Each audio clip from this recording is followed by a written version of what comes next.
विश्वोत्पदादिहेतवे तापत्रय विनाशाय श्रीकृष्णाय वयं नुमः। कृष्णे स्वाधर्मोपगते धर्मज्ञानादिभिः सह कलौ नष्टद्वा सुमेश पुराणार्को धुनोदितः। वसुदेवसुतं देवं कंसचाणूरमर्दनं देवकी परमानन्दं कृष्णो वन्दे जगद्गुरुं। श्री कृष्णो वन्दे जगद्गुरुं। पंच रत्न दिव्य श्लोक। अजोपि सन्व्यायात्मा भूतानामीशिरोऽपि सन् प्रकृतिं स्वामधिष्ठाय सम्भवाम्यात्मायया। यदा यदा हि धर्मस्य ग्लानिर्भवति भारत अभ्युत्थानं धर्मस्य तदात्मानं सृजाम्यहम्। परित्राणाय साधूनां विनाशाय च दुष्कृतां धर्म संस्थापनार्थाय संभवामि युगे युगे।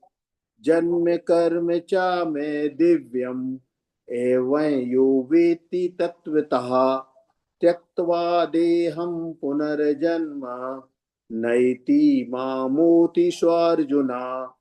वीतराग भय क्रोधा मन्मया मामुपाश्रिताः बहवो ज्ञान तपसा पूता मद्भाव मांगताः। वसुदेव सुतं देवं कंस चाणूरमर्दनं देवकी परमानन्दं कृष्णो वन्दे जगद्गुरुं। श्री कृष्णो वन्दे जगद्गुरुं। हरे कृष्णा। हरे कृष्णा। हरे कृष्ण। प्रणाम। बहुत बहुत वंदन। बहुत सुंदर किया आपने आज। हरे कृष्ण। सुबह सवेरे लेकर तेरा नाम प्रभु करते हैं हम शुरू आज का काम प्रभु। हाँ, सुबह सवेरे लेकर तेरा नाम प्रभु करते हैं हम शुरू आज का काम प्रभु। शुद्ध भाव से तेरा ध्यान लगाए हम विद्या का वरदान तुम्ही से पाए हम।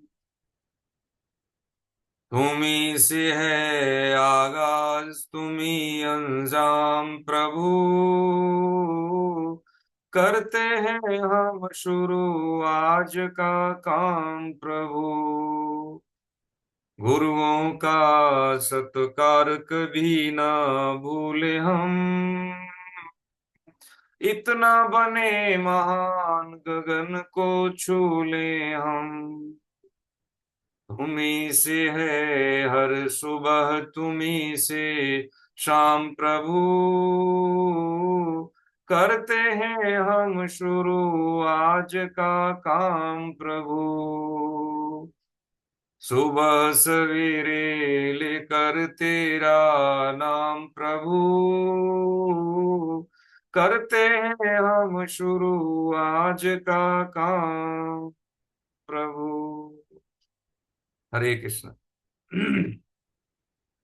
वसुदेव सुतं देवं कंस चाणूरमर्दनम् देवकी परमानन्दम् कृष्णं वन्दे जगद्गुरु। श्री कृष्णं वन्दे जगद्गुरु। हरे कृष्ण। हरे कृष्ण। आप सभी वैष्णव जनों के चरणों में दंडवत प्रणाम। हरे कृष्ण। नारायणं नमस्कृत्य नरं चैव नरोत्तमं देवीं सरस्वती व्यासं ततो जयमुदीरये।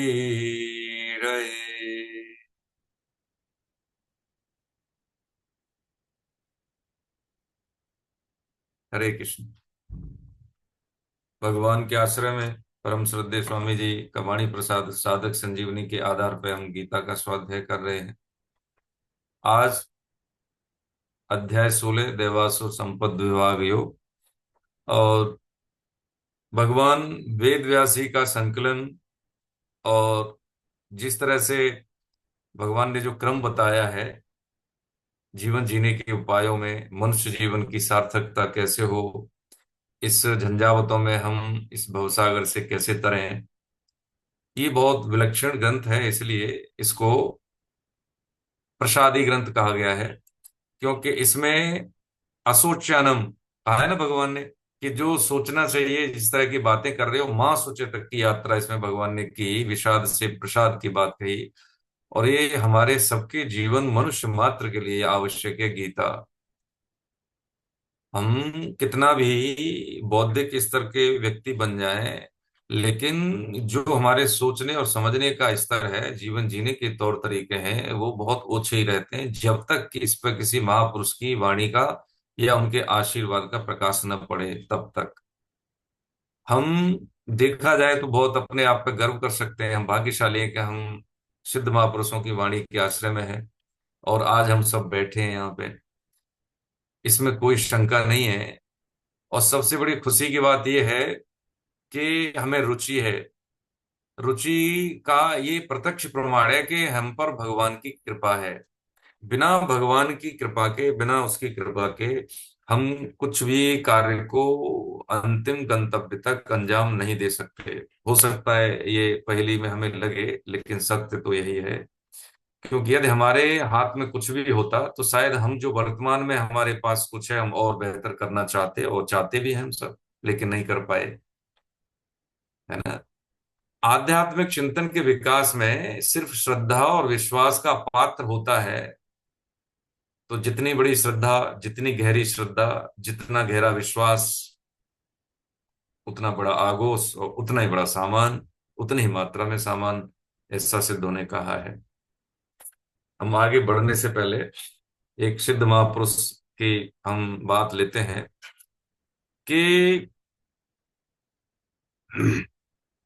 जीवन के आरंभिक काल से ही उनको नाम में रुचि थी, और नाम में रुचि होने के कारण उनमें किशोरावस्था से पहले ही प्रकटन हो गया, भावों का प्रकटन, भगवान का साक्षात्कार हो गया। और ऐसे महापुरुष जब साक्षात्कार हो जाता है तो उनकी वाणी पर लॉक लग जाता है, वो कुछ बोलते नहीं, सुनते रहते हैं और दूसरों के कल्याण के लिए अपना तप का भी फल दे देते हैं। तो हमारे जैसे कुछ थे, होता है कई बार हमसे भी बेहतर होते हैं, जो प्रकांड विद्वान होते हैं, उस शब्दों की सीमा से परे जा नहीं पाते, सूचनाओं से परे जा नहीं पाते, और वही तोते रटंत ज्ञान को ही हम समझ लेते हैं कि हमें बहुत ज्ञान है। तो वो उनकी प्राय आलोचना करते हैं और उनको वो तवज्जो भी नहीं देते। तो एक दिन क्या हुआ कि एक ऐसे ही भागवत एक आयोजन था, और उसमें किसी ऐसे महापुरुष का स्पर्श होना जरूरी था कि कुछ दूसरे महापुरुष ने एक ऐसा रखा कि इतना बड़ा ये प्रांगण है, इसमें बहुत संत महात्मा है। तो उन्होंने कहा कि आज ऐसी पारवी निकले कि जिसके आधार पर आने वाले समय में हम उस समाज को उसके आश्रय में समर्पण करते हैं। क्योंकि संत महापुरुष बिना कुछ कहे किए ऐसे सिद्ध संतों को, समाज को समर्पित कर देते हैं कि ये करेगा, कोई चाहे न चाहे, इनका आश्रय ले न ले, लेकिन ये दूसरों के हित में अपने तप का फल भी देगा बिना किसी प्रचार के। तो उन्होंने एक कहा कि भाई आप सभी इसको, ये एक स्थापना हुई थी विग्रह की, और सब इसको चरण वंदन करें, स्पर्श करें, और आप अपने अपने स्थान स्थान बैठें। तो ऐसे ही हुआ। तो जो बचपन से ही उनकी आयु किशोर अवस्था की भी नहीं थी, जब उन्होंने स्पर्श किया, सभी ने स्पर्श करने के बाद जब उनकी बारी आई, तो उस विग्रह में स्पंदन होने लगा। जो समझ पाए वो समझ ले, लेकिन सिद्ध महापुरुष ने तो यही जानने के लिए किया ही था। कुछ नहीं कहा उन्होंने। जब वो आयोजन समाप्त हुआ, आध्यात्मिक आयोजन था, तो उन्होंने उस बालक को बुलाया और कहा, बेटा, हम ये जानते हैं कि तुम्हारी स्थिति बहुत अच्छी है और भगवान का साक्षात्कार प्राप्त हुए तुम बाल योगी हो। आने वाले समय में मेरे पास ज्यादा समय नहीं है, लेकिन हाँ, ये जो ख्याति है, जो धरोहर है भारत के वांग्मय की, आने वाली पीढ़ी को प्रकाश देने की, इसकी जिम्मेदारी मैं तुमको सौंपता हूं। इसके लिए उन्होंने यही कहा कि फिर चलिए, समझने की बात यही होती है यहाँ पे कि जब उस सिद्ध महापुरुष ने उस बात को स्वीकार करके आगे की जो योजनाएं बनाई, उनमें से यही एक योजना थी कि हम कुछ कर नहीं सकते, जितना कर सकते हैं, जो समझ पाए वो ये समझ ले कि जो प्रासादिक ग्रंथ है भगवान की वाणी, इसको यदि किसी ने समझ लिया, हृदय से समझ लिया, श्रद्धा से समझ लिया, विश्वास से समझ लिया, तो कम से कम वो उस पंगत में आ जाएगा कि उसका पतन नहीं होगा, उसके कुल का पतन नहीं होगा, उसके संबंधितों का पतन नहीं होगा। ये हमारे पास सोचा भी लगे प्रभु जी, इसको हम कम न समझें। देवासुर संपद विभाग योग का मतलब है कि संसार में, सृष्टि में अच्छे बुरे दोनों गुण होते हैं, अच्छाइयां बुराइयां दोनों होती हैं। हमारा शरीर भी एक ब्रह्मांड का एक छोटा स्वरूप है, इसमें अच्छा बुरा दोनों ही है, बिना दोनों की सृष्टि चलेगी नहीं, है ना। इसमें समझदारी ये होती है कि जिसको हमें अपनाना है उसको हमें अपनाना चाहिए, क्यों अपनाना चाहिए, और हम जरूर अपनाना चाहिए। जिसको हमें नहीं अपनाना उसको कभी नहीं अपनाना है। जब हमारी देव का मतलब होता है यहाँ पे, देव से मतलब यहाँ पे देवताओं से नहीं है, देव से मतलब यहाँ देव से है, भगवान से है ना। तो देव और असुर, हालांकि गीता में भगवान ने देवी और आसुरी वृत्तियों का वर्णन किया है, लेकिन ये पूरा अध्याय देव और आसुरी का एकदम विभाग सा है, यानी अलग अलग तरीके से वर्णन किया है इसमें। और जब हम आसुरी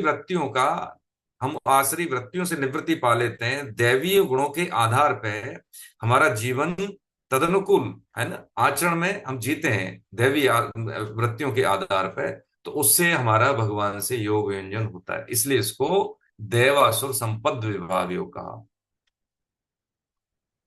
अब इसको कैसे समझें? हम ऐसे समझ लें कि जब तक हमें ऐसा लगता है कि मैं अच्छा कर रहा हूं, तब तक वो अच्छा ही है नहीं। जब तक हमें ऐसा लगता है, जैसे कई बार होता है ना कि हम झूठ बोल देते हैं, कई बार ऐसा लगता है कि हम, हमारी आदत में गलतियां, तो हमें लगता नहीं हम गलत कर रहे हैं। ऐसे ही जब अच्छाई हमें ऐसी लगे कि हम अच्छे हैं ही नहीं, हमें ऐसा ऐसा भान होने लगे कि मैं कोई अलग हटके नहीं कर रहा हूँ, कोई नोटिस न लगे अपने व्यवहार के बारे में, मैंने अच्छा बोला, मैंने उसके सत्य का आश्रय लिया, मैंने दूसरों के हित में कार्य किया, ऐसा न लगे, उसी को कह देते हैं दैवीय गुण का स्वामी। तो ये भगवान ने यहाँ पे देवासुर संपद विभाग योग की बात कही। इसमें भगवान ने देवी और आसुरी दोनों गुणों का वर्णन किया है, और ये जब हम एक किसी को पुष्ट करते हैं तो दूसरा कमजोर होता है। तो हमें क्या पुष्ट करना चाहिए, क्या नहीं पुष्ट करना चाहिए, आज हम ये समझ सकते हैं। इतना तो हम सब जानते हैं, हम सब के अंदर चैत्य गुरु है। ठीक है। तो मैं अध्याय 16 आरंभ करता हूं, और ये हमारी रेस्ट ऑफ द लाइफ, अब तक जो हमने जिया है, जैसे व्यवहार से हमने जिया है, जैसे हम गुण के स्वामी हैं, ठीक है, इसका आकलन तो हम कर ही लेंगे, इसमें तो कोई बहुत बड़ी बात नहीं है। लेकिन इस आकलन के आधार पर जो हमें गुण के आधार पर जैसे हमें जीवन जीना है, ये बहुत जरूरी है। इसके लिए थोड़ी कठिनाई है, तो वो आज हम समझते हैं इसमें। ओम श्री परमात्मने नमः। श्रीमद् भगवत गीता अथ षोडशोऽध्याय। श्री भगवान वाच, क्या कह रहे हैं भगवान?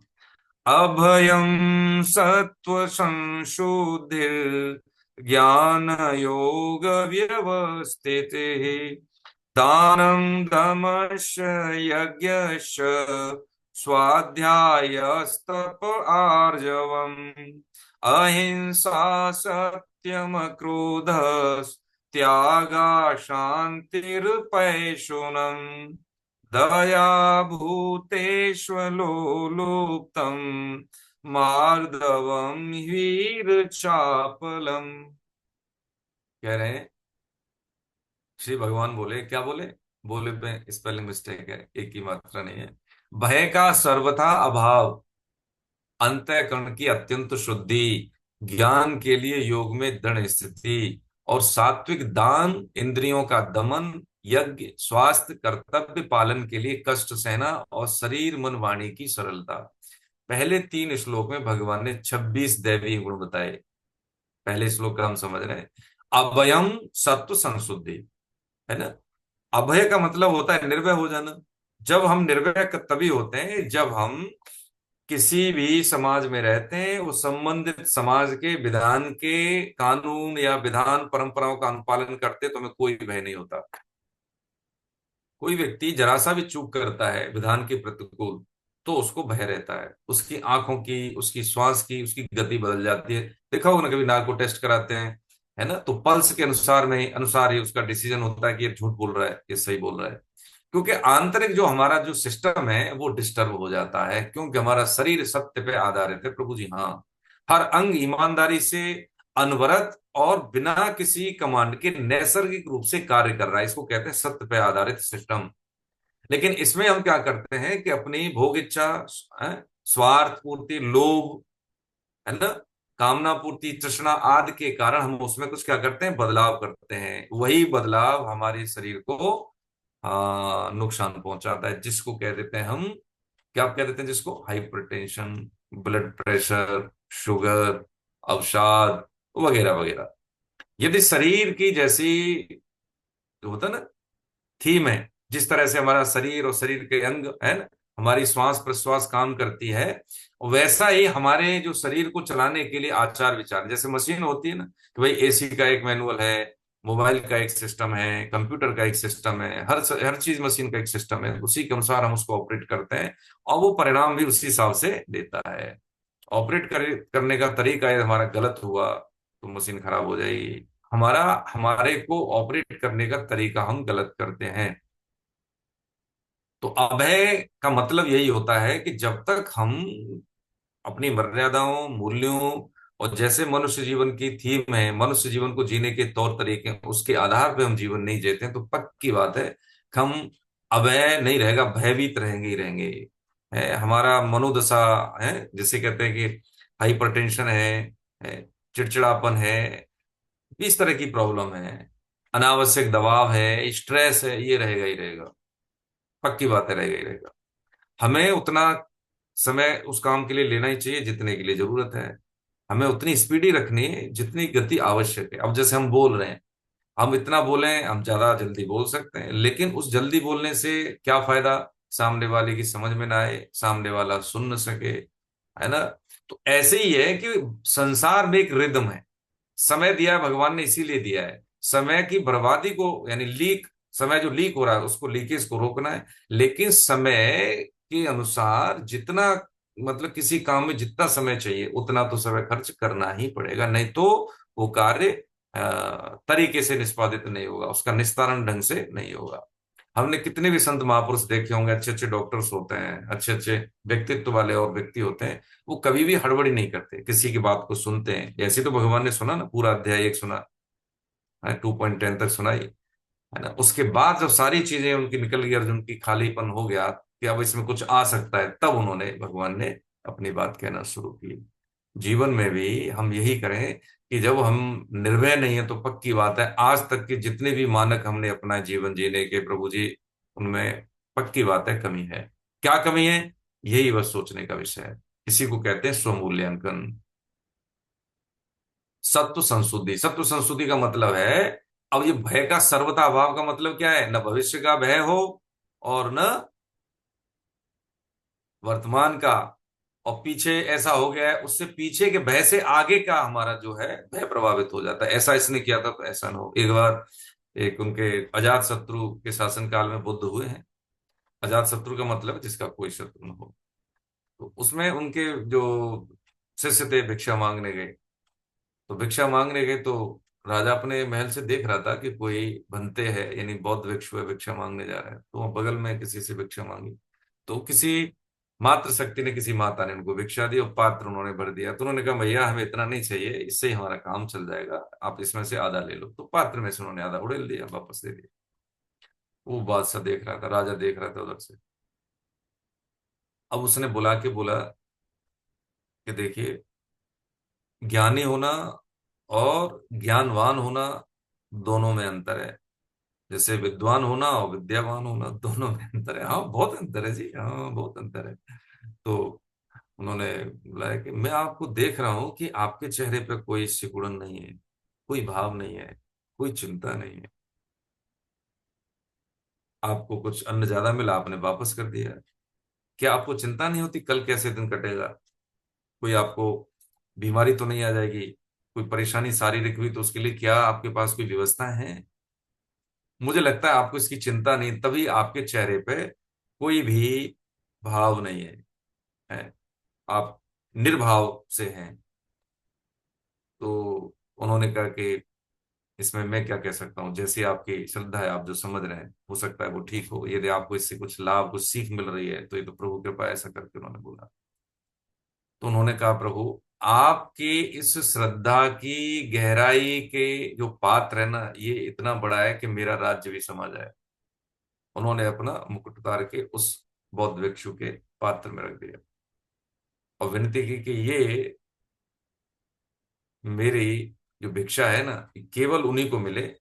भगवान बौद्ध को ऐसे कर देता। तो बोले, कहीं जाते नहीं थे, नगरों में कम जाते थे उस समय। जब वो नगर में अब आने के लिए खड़े हुए तो उन्होंने कहा, महाराज आप वहां क्यों जा रहे हैं? राजा को स्वयं आना चाहिए। तो उन्होंने कहा, उसका अहम मेरे तक आने नहीं देगा। देखिए हम क्या समझ रहे हैं, हम समझ रहे हैं देवासुर संपद विभाग योग, आसुरी और कौन सी, दैवी, हाँ, शक्तियों का, गुणों का चयन। यही स्थिति हमारी है कि जब हम अपने अहम को इतना बढ़ा लेते हैं कि उससे सब चीज नीचे दिखती है, तब तक हम कुछ कर नहीं सकते, है ना। यही स्थिति हमारी, हमने इतना इकट्ठा किया है, हम इतना जानते हैं ये बात सही है, ये बात नहीं सही है। जब तक अहम है तब तक हम नहीं। जैसे अहम गलित हुआ, वैसे ही प्रकटन हो जाता है शक्तियों का, सिद्ध महापुरुषों का। हृदय में सारे ज्ञान प्रकट हो जाते हैं। अहम वो ग्रंथि है जो आज तक हमारे जीने मरने का कारण बनी हुई है। ये हम नहीं जानते, उसी को हम बचाते हैं। कहीं मेरे से है कोई ऐसे न कह दे मैं ऐसा हूं, मेरी कोई हाँ बेइज्जती न कर दे। ये भय तो सर्वदा अभाव, अभाव का मतलब है कि किसी भी समय में भय न रहना। अंतःकरण की संत संशुद्धि का अंतःकरण की शुद्धि से। अंतःकरण की शुद्धि कैसे होती है? नाम से होती है, सत्य से होती है। जब हम सत्य का आश्रय लेते हैं तो धीरे धीरे, हाँ। और अच्छा, इसमें बहुत कठिनाई क्या आती है? कठिनाई देखो, 3 श्लोक है इसलिए हम समझ लेते हैं। कठिनाई क्या होती है? जैसे हम मथानी से क्या, जो दही जामुन से होता है ना, जैसे दूध गर्म किया, दही बना, फिर उसको मथानी से माताएं बहनें मथती हैं उसको, उसके बाद घी निकलता है। जब हम वर्तमान स्थिति है हमारी और हमने अपना स्वमूल्यांकन किया कि मुझे ऐसा ऐसा करना है, तो हम क्या करेंगे? सत्य का आश्रय लेंगे, है, कर्मयोग का आश्रय लेंगे, है, सेवा भाव करेंगे। तो अंदर जो है बड़ा मथता है, मन अंदर से मथता है, उसमें से जलन होती है, बहुत जलन, बहुत जलन होगी। मन खींचेगा, हम उसको खींचेंगे, मन वो तो इस स्थिति में क्या होगा? धीरे धीरे धीरे धीरे धीरे धीरे धीरे धीरे मन मरने लगता है। मन, मान मरा न मन मरा, मर मर गए शरीर, आशा तृष्णा ना मरी, कह गए दास कबीर, है ना। शरीर बदल जाते हैं, लेकिन मन और मान की चाहना, मन की इच्छाएं, तृष्णाएं, कामनाएं, ये कभी नहीं मरती। अंतःकरण की शुद्धि यही है कि जैसे ही अहम गलता है तो साधक का फल फलता है। यानी साधक की उन्नति मन के मरने में ही होती है। ये हमारा क्या है? डाकू है जो हमारे दाएं बाएं हमारे नजदीक रहते हैं और हमारी कमाई को प्राय यही शोषित करते हैं। लीकेज हमारी है। इसलिए मन को तो बड़े चतुराई से हमें कंट्रोल करना चाहिए। तो स्वामी जी ने क्या मन था? हे नाथ, हे मेरे नाथ, मैं आपको भूलूं नहीं। संकीर्तन करना, नाम जप करना, ग्रंथों का स्वाध्याय करना, सत्संग में रहना। समझे? सत्संग कौन सा है? सत्संग देखो स्वामी जी का कल का, अगर याद हो आपको, आज भी बहुत बढ़िया चीज थी। कल का मैं पर्टिकुलर बताया, निवेदन करूंगा कि कल उन्होंने बोला कि सत्संग क्या है? जो अपना है उसको अपना मानना, और जो अपना नहीं है उसको अपना नहीं मानना, ये सत्संग है। हम क्या है? हम भगवान के अंश हैं, हम भगवान के हैं। ये सत्संग है। कुसंग क्या है? जो अपना नहीं है उसको मान लेना कि ये मेरा है। शरीर है, संसार है, संबंध ही है, ये सब सेवा के लिए मिले, हमारे नहीं है भाई, है ना। तो अंतःकरण की अत्यंत शुद्धि होती है साधन से, नाम से, स्वाध्याय से, और अभय दान देने से, दूसरों को गीता के सम्मुख जोड़ने से। इसलिए मौका है, अवसर है। जैसे बुद्ध गए चल के अजात शत्रु के पास, ऐसे ही देखो स्वामी जी घर घर आते हैं सुबह 5 बजे, लेकिन हमारा दरवाजा बंद होता है, हम सोते रहते हैं, हम ऑन नहीं करते उसको। मोबाइल में घर में बैठ के, अरे कोई बात नहीं, बैठ के सुन लो, कौन सी जरूरत है, बिना बिना नहाए सुन लो। बच्चे आ जाते हैं, है। सेठ जी महाराज ने देखो अध्याय 18 में भगवान ने अर्जुन के माध्यम से हमें बताया कि भाई इसका जो प्रचार प्रसार करेगा उसका मैं क्या कर सकता हूँ, भूमंडल पे उससे ज्यादा प्रिय मुझे कोई है नहीं। हमें मिला है मौका दिल्ली में कुछ लोग जोड़ने का, 21 दिसंबर को जोड़ने का। अगर कोई व्यक्ति कहता है कि भाई ठीक है तो पैसे हम दे देंगे, तू जाके तो देख, हमने तो बहुत ऐसे किए हैं काम, ठीक है, आ जाओ आप। हम तो लखनऊ में यही करते हैं, कम से कम रेट में ज्यादा से ज्यादा। अच्छा भैया कोई बात नहीं, अच्छा वहां के देंगे, हाँ आके दे देना। अरे बहुत से देते भी नहीं है, इसमें भी कोई शक नहीं है। लेकिन ज्यादातर परिणाम ऐसे रहे साहब कि वो आए और कहें कि 2 घंटे के लिए भैया मैं तो आया था लेकिन अब तो मैं 2 दिन रहूंगा, अब 2 दिन रहे।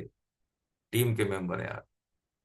हम तो भगवान के आश्रम में डंके की चोट पे कहते हैं कि भैया जैसे आओगे वैसे जाओगे, नहीं, आपका रूप न बदले, आपका व्यवहार न बदले, आपका मन न बदले, है, आपकी कार्य करने की क्षमता न बदले, आपका कुछ कमिटमेंट न बदले, तो बात कहना। आप घर के लिए कुछ लेके जा रहे हैं, परिवार के लिए कुछ लेके जा रहे हैं, वैसी चीज जो पीढ़ियों में काम आएगी। हमेशा 24 घंटे हमारा परिचय देगी वो। हमारी डिग्रियां हमारे सिर पर नहीं लिखी रहती, हमारा व्यवहार, बोलने का तरीका, कार्य करने की पद्धति, यही सर्टिफिकेट है हमारा। इसी से अपने पराये होते हैं और अपने पराये होते हैं, पराये अपने होते हैं। तो कह रहे हैं भगवान ज्ञान के लिए योग में दृढ़ स्थिति। अब ज्ञान के लिए योग में दृढ़ स्थिति है, और सात्विक दान। ज्ञान के लिए योग का मतलब ज्ञान, वो ज्ञान जैसे भगवान ने पीछे बता के आगे, कौन सा अंतिम ज्ञान, क्षेत्र क्षेत्र के ज्ञान। कौन सा, प्रकृति पुरुष का, यही तो बताया भगवान ने। ये ज्ञान से दृढ़ स्थिति का मतलब ये नहीं है कहीं से बाहर से ज्ञान आरोपित नहीं होता भैया, है ना प्रभु जी। देखो आपके चरणों में निवेदन, ज्ञान हम सबके अंदर है। क्या है, केवल मोह का जो पर्दा है, आवरण है, गंदगी का, वो हटाना है। ज्ञान हमें मुक्ति नहीं देता, ज्ञान हमें बोध देता है कि सदा हम मुक्त हैं। जैसे ही सदा संसार से मुक्ति, भगवान से योग, ये दो नहीं है, एक ही है। भगवान से योग, संसार से वियोग। और वियोग निरंतर है, देखो संसार से तो निरंतर वियोग है ही ना, इसमें कौन सी दो बात है। स्थिर क्या है, निश्चित क्या है, वियोग निश्चित है। और भगवान से संयोग निश्चित है, संसार से वियोग निश्चित और भगवान से संयोग निश्चित। क्योंकि हाँ, अंत में भी वही रहते हैं, पहले भी वही थे, बीच में भी वही है, लेकिन हमारी दृष्टि की तरह मन षष्ठान इंद्रियाणी प्रकृति स्थानी कर सकती, 15वें अध्याय में हमने समझा। सात्विक दान, दान कैसा हो, देखो सात्विक दान होना चाहिए। गलत अशुद्ध आय के सेवन से हम इकट्ठा कर लें 15 लाख, नंबर 2 का कहें भैया 2 लाख दे देंगे, गौदान गौशाला में दे दें किसी ना, इससे ये प्रायश्चित हो सकता है, दान नहीं हो सकता। सात्विक दान का मतलब है मेहनत की कमाई से गौग्रास देना, मेहनत की कमाई से बच्चों का लालन पालन करना, माता पिता की सेवा करना। एक आना किसी का ऐसा अशुद्ध आय नहीं आए। भूल से भी भूल हो जाए तो गौग्रास है, पहली रोटी माता गौ के लिए निकालते तो हमारी शुद्ध आय हो जाती है। ऐसे जनों के लिए गलती से गलती कुछ ऐसा हो गया, कभी नहीं। हाँ, सात्विक दान वही है, भावार्थ में आप देखेंगे और अच्छे से। इंद्रियों का दमन, या दमन के मतलब दबाना नहीं है, दमन का मतलब रेगुलेट, नियामक करना है। ये तो रेगुलेटरी बॉडी होती है, किसी सिस्टम को बनाने के लिए होता है ना, देखती है कि वो सही काम कर रही है कोई पर्टिकुलर संस्था के नहीं, तो उसके लिए एक रेगुलेटरी बॉडी बॉडी बना देते हैं, जिसको कहते हैं नियामक संस्था। ऐसे ये दमन, इंद्रियों का दमन का, इंद्रियों का नियमन है। दमन का मतलब नियमन। हमारे अंदर विवेक है, हम वही देखें जो हमें देखना है। मोबाइल है, अकेले में हमारा कैसा व्यवहार होता है, इससे पता लगता है कि हमारा इंद्रियों का नियमन है या इंद्रियों की उच्छृंखलता है ना। यज्ञ हमने समझा है, कर्तव्य कर्म यज्ञ है। स्वाध्याय है ना, स्वाध्याय का मतलब स्वयं का अध्ययन भी है, मूल्यांकन भी करें, है, ज्ञान अर्जन भी करें, और समय समय पे हमारा मूल्यांकन हो कि किसी भी विपरीत परिस्थिति में मेरा स्वभाव कैसे होता है, ये स्वयं का अध्ययन है। कर्तव्य पालन के लिए तितिक्षा, हमने समझा है ना, है? कर्तव्य पालन के लिए कष्ट सहना, यानी इसको तप की संज्ञा दी है। तप आर्जवम, आर्जवम का मतलब है शरीर मन वाणी की सरलता। बॉडी लैंग्वेज से पता लगता है कि ये व्यक्ति किस तरह के व्यक्तित्व का स्वामी है ना। शरीर में अकड़ नहीं होना है। मन हमारा क्या है कि अब हमें लगता है ना कि हमें किसी को आवश्यकता है, किसी वस्तु की है, सहयोग की है, तो बिना उसके कहे उसको सहयोग दे देना, ये मन की सरलता है। वाणी की सरलता का मतलब क्या है, हमें कोई हक नहीं होता कि किसी को, है, गलत तरीके से उसको, उसका नाम उच्चारण करें या उसके साथ है, गलत टॉक करें, ऐसा हमारा कोई अधिकार नहीं है। ये क्या है, ये भगवान का ही गुण है। क्या? स्वाध्यायस्तप आर्जवम, ये भगवान का गुण बताया, ये दैवीय गुण है तो मुनि के अंश। लेकिन हम ऐसा व्यवहार क्यों करते हैं हमें नहीं पता है। हमें ऐसा लगता है कि घर में भी हम कुछ ज्यादा, होता है ना कई बार। हाँ, विशेष करके जब बड़े होते हैं हम लोग, घर में हेड ऑफ द फैमिली होते हैं, वो ज्यादा ऐसा करते हैं जाने अनजाने में। लेकिन ऐसा हमें नहीं करना चाहिए। हाँ, ये भी है कि जैसे गुरु है, माता पिता है, कि बच्चों को ताड़ना देने के लिए ये हमारा कर्तव्य है कि उनको थोड़ा सा अपने जीवन के उद्देश्य प्राप्ति के लिए, गलत आदतों को छोड़ने के लिए उनको ये ताड़ना आवश्यक है, ये कर्तव्य कर्म है। लेकिन अंदर से अशांति के कारण नहीं होना चाहिए कि हम अशांत हो जाए, क्रोध आ जाए, ऐसा नहीं होना चाहिए। अहिंसा, सत्य भाषण, क्रोध न करना। अहिंसा तीन सब तरह की है, मन से, शरीर से, वचन से, है ना। किसी तरह की हम हिंसा, सबसे ज्यादा मतलब हिंसा हम अपने पे ही करते हैं, सबसे ज्यादा हम अपने आप का नुकसान करते हैं। सत्य भाषण, जब सत्य बोलेंगे तो चीज याद नहीं करनी पड़ेगी, कई बार हमने इस पर समझाया है ना। कितना ये स्ट्रेस है कम होता है, कितनी सीपीयू हमारा एकदम एकदम रिलीज होता है, बहुत खाली होता है, अनवांटेड थॉट एकदम से हट जाते हैं।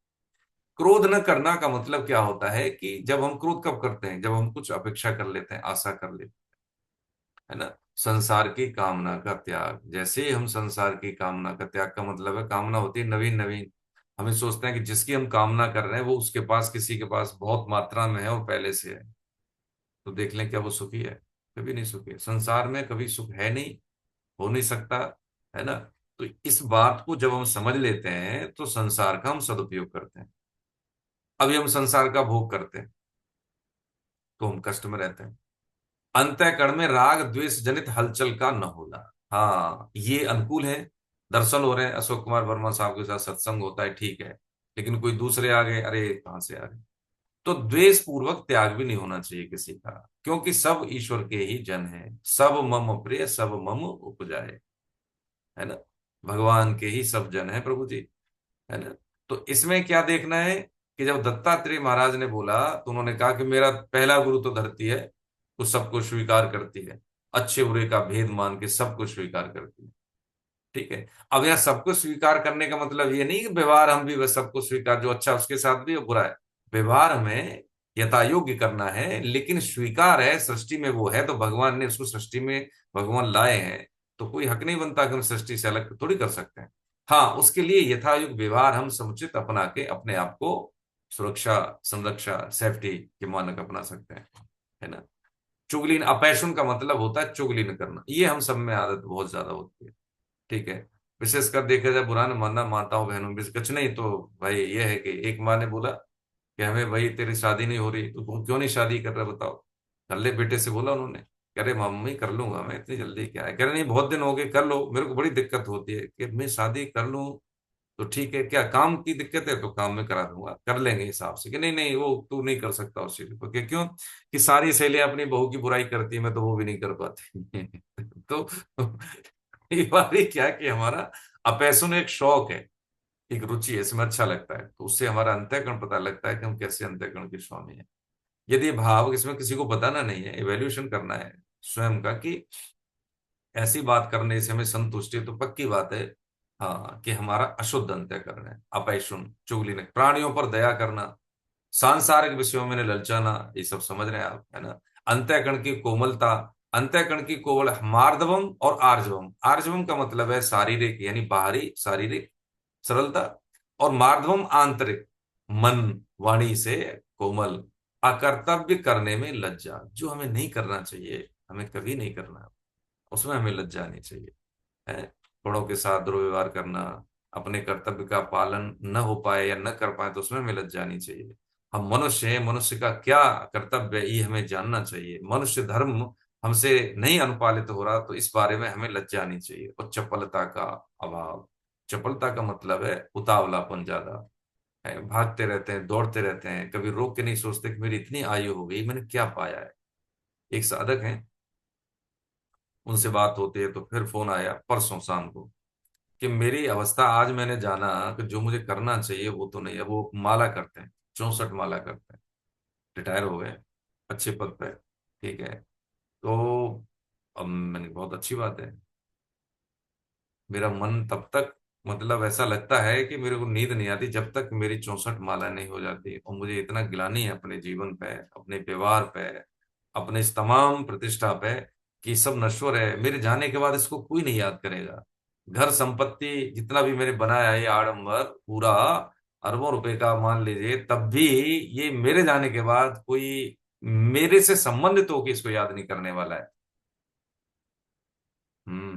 एक पेंशनर आए थे ऑफिस में ही, एक ही बेटा है, और उच्च पद पे थे एयरपोर्ट अथॉरिटी में। तो ऐसी बात चल रही थी, बहुत दिन बाद देखा तो मैंने कहा सर आप आते नहीं हैं, आइए, बहुत अच्छा, लखनऊ में रहते हैं, मिलिए, ऐसे ऐसा हम कार्यक्रम करते हैं। तो ठीक है, एक परिवार जन है, मुझे पता था उनका बेटा मेरे काम है। तो बड़े एकदम गंभीर होके बोले कि लाल जी क्या बताएं, आज मुझे एहसास हुआ कि हम सोचते थे कि बच्चे हमारी परवाह करेंगे, या हम उनके लिए कुछ धन इकट्ठा करेंगे तो शायद धन के वजह से हमारी परवाह करें, लेकिन घर परिवार सब कुछ छोड़ के वो अमेरिका में सेटल हो गए। घर परिवार क्या है भाई, मैं हूँ, मेरी पत्नी है, एक लड़का था, वो वहां सेटल हो गया, शादी हो गई। अब हम बुलाते हैं तो आता नहीं है, आ गया तो आ गया साल भर में, नहीं तो कभी नहीं आता। हम बीमार पड़ गए, और कोरोना काल में भी हम परेशान रहे, बच गए जैसे भी, लेकिन नहीं आते। जब हम कहते हैं भाई इसको कौन देखेगा संपत्ति को, तो उनको नहीं चाहिए, कोई बात नहीं पापा, परेशान ना हुई, हम पैसे भेज देते हैं, कि पैसे की मेरे पे भी कमी नहीं, लेकिन नहीं आते। लज्जा, कर अकर्तव्य करने में लज्जा, ये ऐसी स्थिति है। तो ये कमी कहाँ से रह गई? ये हमारी कमी रह गई, है ना? ये हमारी कमी रहेगी प्रभु जी, इसको हम जान लें। क्योंकि जो अंकुरण शुरू में होता है ना, एक पोलैंड की कहानी देखो, सत्य घटना बता रहे हैं कि दो बच्चे थे। तो दो बच्चे वो गरीब परिवार के थे, उनको क्या हुआ कि फीस भरने के लिए पैसे नहीं थे, और उन्होंने एक युक्ति सोची, समझदार बच्चे थे। देखो सब वीडियो ऑफ करके बैठे हैं प्रभु जी, दो वीडियो खुल रहे हैं, मुझे तो ऐसा लग रहा है सामने तो मैं किसी से बात ही नहीं कर रहा हूँ, तो कहाँ से बताइए। हाँ, बहुत बहुत वंदन सबके सर, हेमकेश जी। तो दिमागदार थे आप ही की तरह, युवावस्था में। तो उन्होंने कहा कि ये जो निकोलस कुछ करके नाम था, भूल रहा हूं उनका नाम, वो बहुत बड़े वायलिन वादक थे। तो उन्होंने कहा इनका शो कराते हैं। तो जब वो गए वहां पे, तो उनको मैनेजर ने कहा कि देखो जी ऐसा है, $2000 चाहिए। तो उन्होंने कहा ठीक है। तो उन्होंने कहा बहुत बड़े ये वायलिन वादक हैं, तो इतना तो आ ही जाएगा, जो बचेगा वो फीस भर दी जाएगी। तो उनका जब शो हुआ, सब कुछ हुआ, तो $1600 ही उनको मिल पाए। उन्होंने फिर कहा कि देखो जी, हम $400 बाद में दे देंगे, अभी आप इतने ही ले लो। लेकिन जब उनको पता लगा कि इनके स्थिति दूसरी है, इनके फीस के लिए भी पैसे नहीं है, तो उस वायलिन वादक ने वो पैसे उनको दे दिए, और कहा कि तुम्हारी कोई भी और मेरे लायक सेवा हो तो जरूर बताना। तो वो बच्चे होनहार तो थे ही। समय बदला, और कुछ समय बाद वो वायलिन वादक थे। ये सेकंड वर्ल्ड वार से थोड़ी सी पहले की बात है, समकालीन कह सकते हैं। तो वो पीएम बने पोलैंड के। और सेकंड वर्ल्ड वार में उसको बहुत नुकसान हुआ, भुखमरी जैसी स्थिति आ गई। तो उन्होंने चिट्ठी लिखी अमेरिका को कि हमें ऐसी स्थिति है, हमारे 15 लाख लोग दाने दाने के लिए मोहताज हैं, कुछ करो कुछ करो। तो जैसे ही मिली, तो विद इन ए वीक एक बहुत बड़ा जहाज आता है, और आवश्यक सामग्री से उनको अभिभूत करता है। उनको बड़ा अच्छा लगा, तो वो जाते हैं वहां पे, तो वहां के राष्ट्रपति से मिलते हैं। तो बड़ा थैंक यू अदा किया। वो राष्ट्रपति कम उम्र का होता है, तो वो उनको झुक के प्रणाम करता है कि साहब आपने मुझे पहचाना नहीं? कि नहीं, मैंने नहीं पहचाना, कि मैं वही हूँ जो आपने हमें $2000 के लिए आपको बुलाया था। 1600 में आपको हम चैंप रहे थे, लेकिन आपने वो $1600 भी दे दिए। मैं हुवर, वो राष्ट्रपति थे, 31वें राष्ट्रपति मिस्टर हुवर, अमेरिका के। यह समझने की बात क्या है कि जब हम कर्तव्य कर्म करते हैं ना भाई साहब, है, भाई साहब का मतलब मेरा आप सभी के चरणों में निवेदन है ना, कि तो प्रकृति यानी भगवान का विधान उसको कोई कमी नहीं देता देने का। देखिए वाल्मीकि जी भगवान वही कहते हैं किनको, लव कुश को, है, परोपकाराय, है, फलंत वृक्ष परोपकाराय बहंत नद्य, है, परोपकाराय इदम शरीरम, ऐसा करके देते हैं। तो जब तक ये शरीर है देने के लिए है, लेकिन हमारी दिशा अपनी ओर होगी, देने की दिशा की जगह क्या होगी, लेने की दिशा बन गई। तो अकर्तव्य करने में लज्जा आनी चाहिए, सबसे बड़ी बात है। और जो बचपन में जिसकी सीख हो गई विकसित, वो उसकी आगे तक रहती है, बचपन की बात बचपन में भी याद रहती है। इसलिए बच्चे हमारे साथ कभी कभी इस तरह का प्रैक्टिकली अप्रोच अपना के, और वो जवाब देते हैं माँ बाप दोबारा जिंदगी में नहीं मिलने भाई। हम देखते हैं चीजें छूट रही हैं, लगातार छूट रही हैं। तो जिस स्थिति से हम गुजर रहे हैं, उस स्थिति का अधिकतम क्या है कि जो साक्षात ईश्वर का रूप है, माता पिता दादा दादी नाना नानी जो भी है हमारे घर में, वो हमारे लिए भगवान है साक्षात भाई। इसको कैसे हम भूल जाते हैं? ये बात यदि हमें याद है, बच्चों को याद है, तो पक्की बात है वो बच्चे कभी भी कभी भी कभी भी आवश्यक चीजों से कभी भी मतलब वंचित नहीं रह सकते। भगवान उनकी बरकत का ध्यान रखता है। अब ये पिक्चर में देख रहे हैं ना, रूपा स्वामी जी सिद्ध महापुरुष हैं, क्या दिया? आयु खपा दी लोगों के उद्धार के लिए। हिप्पी समुदाय था यूके का, उसको मुख्य धारा में ला दिया। तो देख लीजिए, भगवान के गोद में है ये चीज है। हमें लगता है कि हम इकट्ठा करेंगे तो बचेगा। पैसे मतलब अमीर और गरीब में दो ही अंतर है। अमीर का मतलब क्या होता है, गरीब की हम परिभाषा समझ लें तो अमीर की हम समझ जाएंगे। गरीब कौन? गरीब जिसके पास धन नहीं वो नहीं, गरीब वो जो चाहे कि मेरे हित में कोई दूसरा खर्च करे, वो गरीब।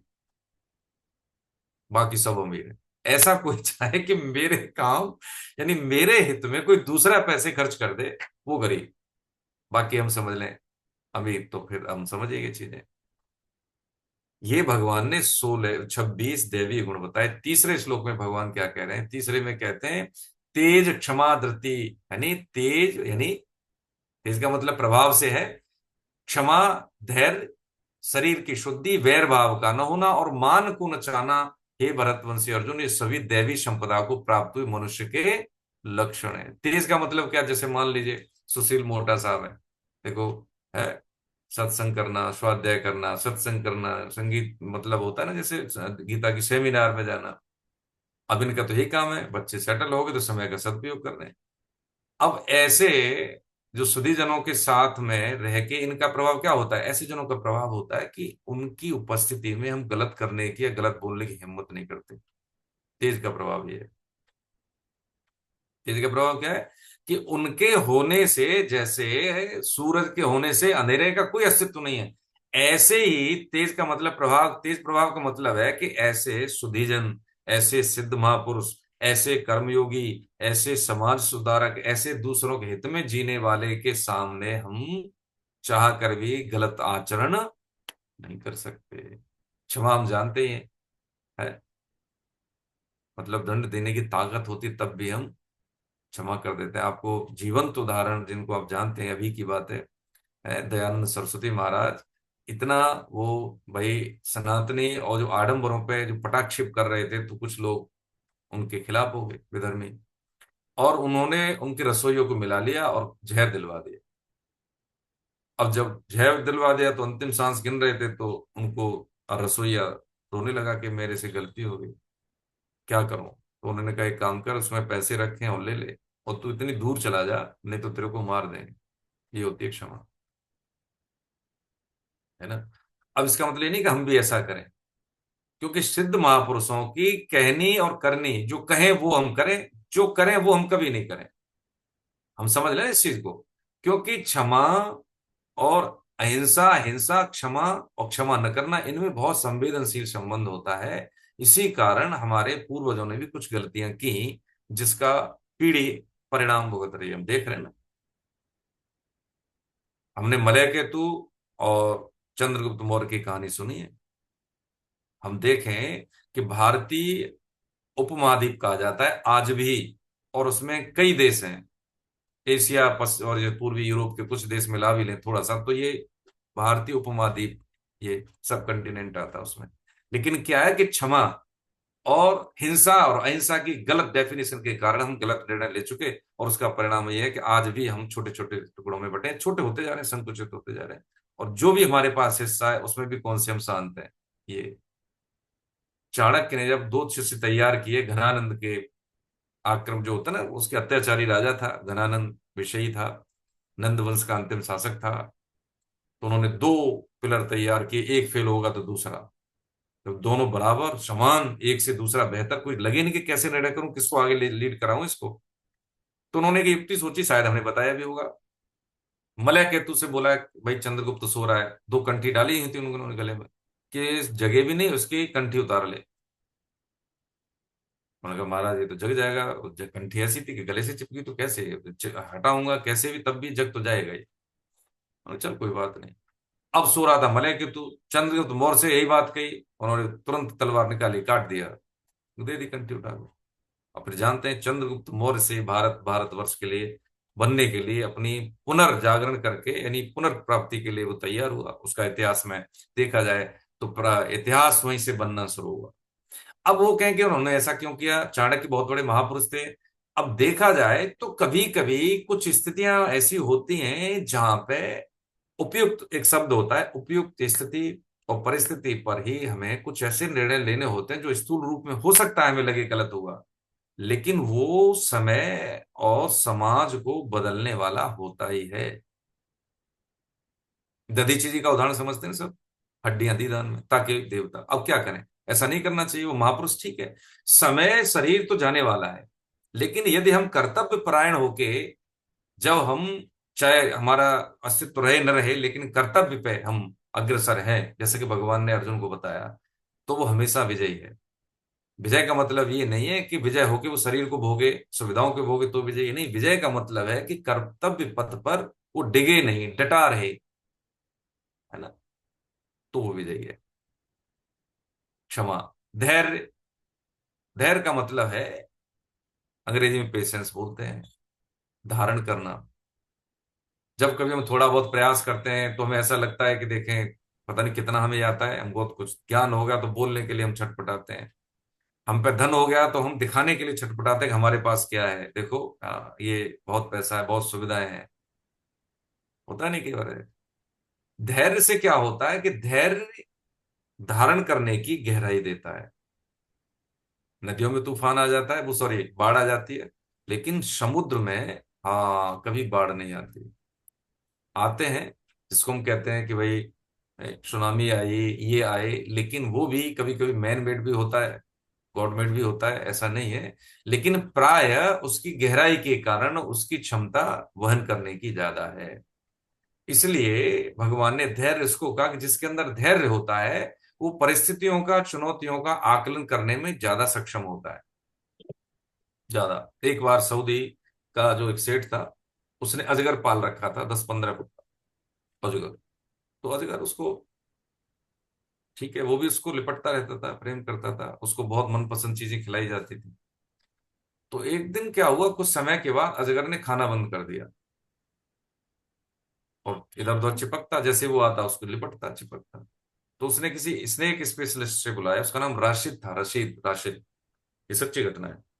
तो उन्होंने लेके गया उनके पास, तो उन्होंने कहा कि देखा, आकलन किया, तो उन्होंने बोला कि आपसे चिपकता भी है कि हाँ चिपकता है, कि अब समय आ गया है कि आप इसको या तो जू में भेज दें या फिर इसको जंगल में।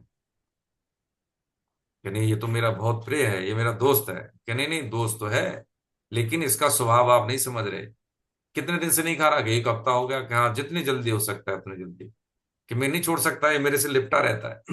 क्या लिपट नहीं रहा, ये अब आपको खाने के लिए आपके साइज का नाप ले रहा है, आपके साइज को ये आंक रहा है, आकलन कर रहा है, कि मैं जब इसको निगलूंगा भूखा रह के तो कम से कम एडजस्ट कर सकूं, इसको पचा सकूं।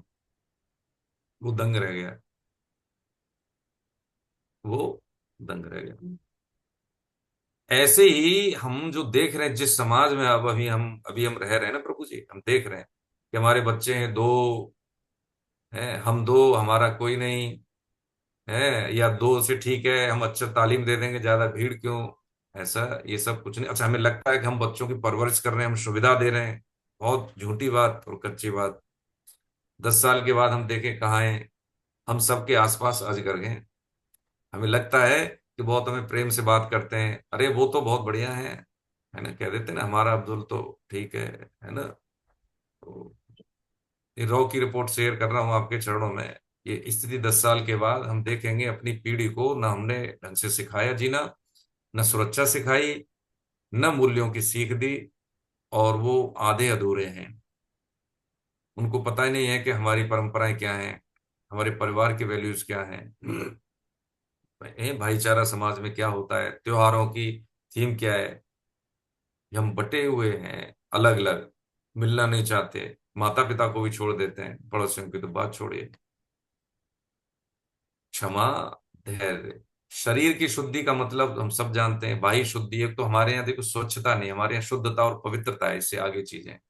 तो शरीर की शुद्धि, शरीर की शुद्धि कैसे होती है? बाह्य तो हमने नहा धो लिया, आंतरिक शुद्धि किससे होती है? कर्तव्य पालन से, नाम जप से, जैसे हमने अभी पीछे समझा। बैर भाव का नहीं हुआ, द्वेष नहीं होना चाहिए किसी से। अद्वेष्टा सर्वभूतानाम हमने समझा है ना, है। और मान को न चाहना, ये सबसे बड़ी बीमारी है। मान कहीं ना कहीं हमारे किसी भी कोने में रहता है कि मेरे लोग तारीफ करें, मेरे को नोटिस करें, मेरी बात को अनुमोदन करें, ये रहती है। जब तक ये है तब तक क्या है, हम जैसे बच्चा खिलौनों में ही मस्त है, माता से कोई लेना देना नहीं है, माँ अपने काम में मस्त है, तब तक भगवान भी हाँ हमें नहीं मिलने वाले।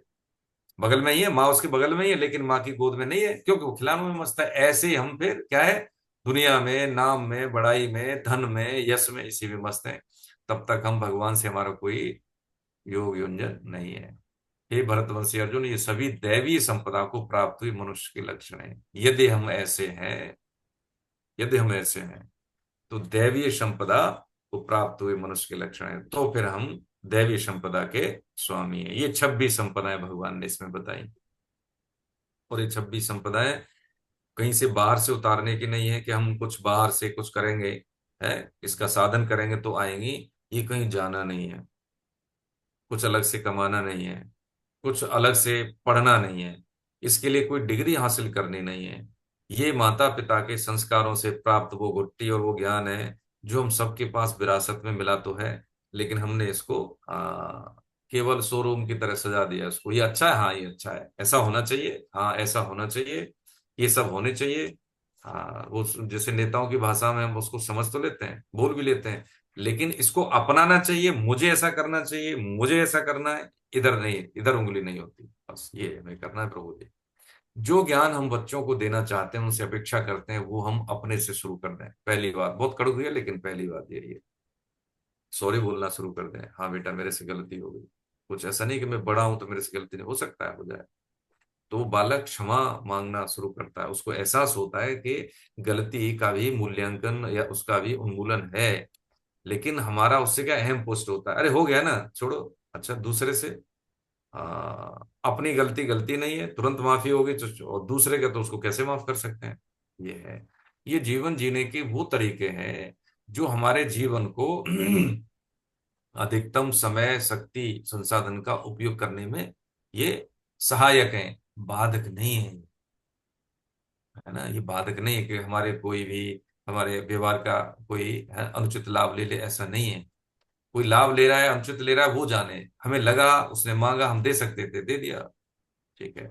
लेकिन इससे हमारी उन्नति बाधित नहीं होगी। डे बाय डे हमारा साधन बढ़ेगा।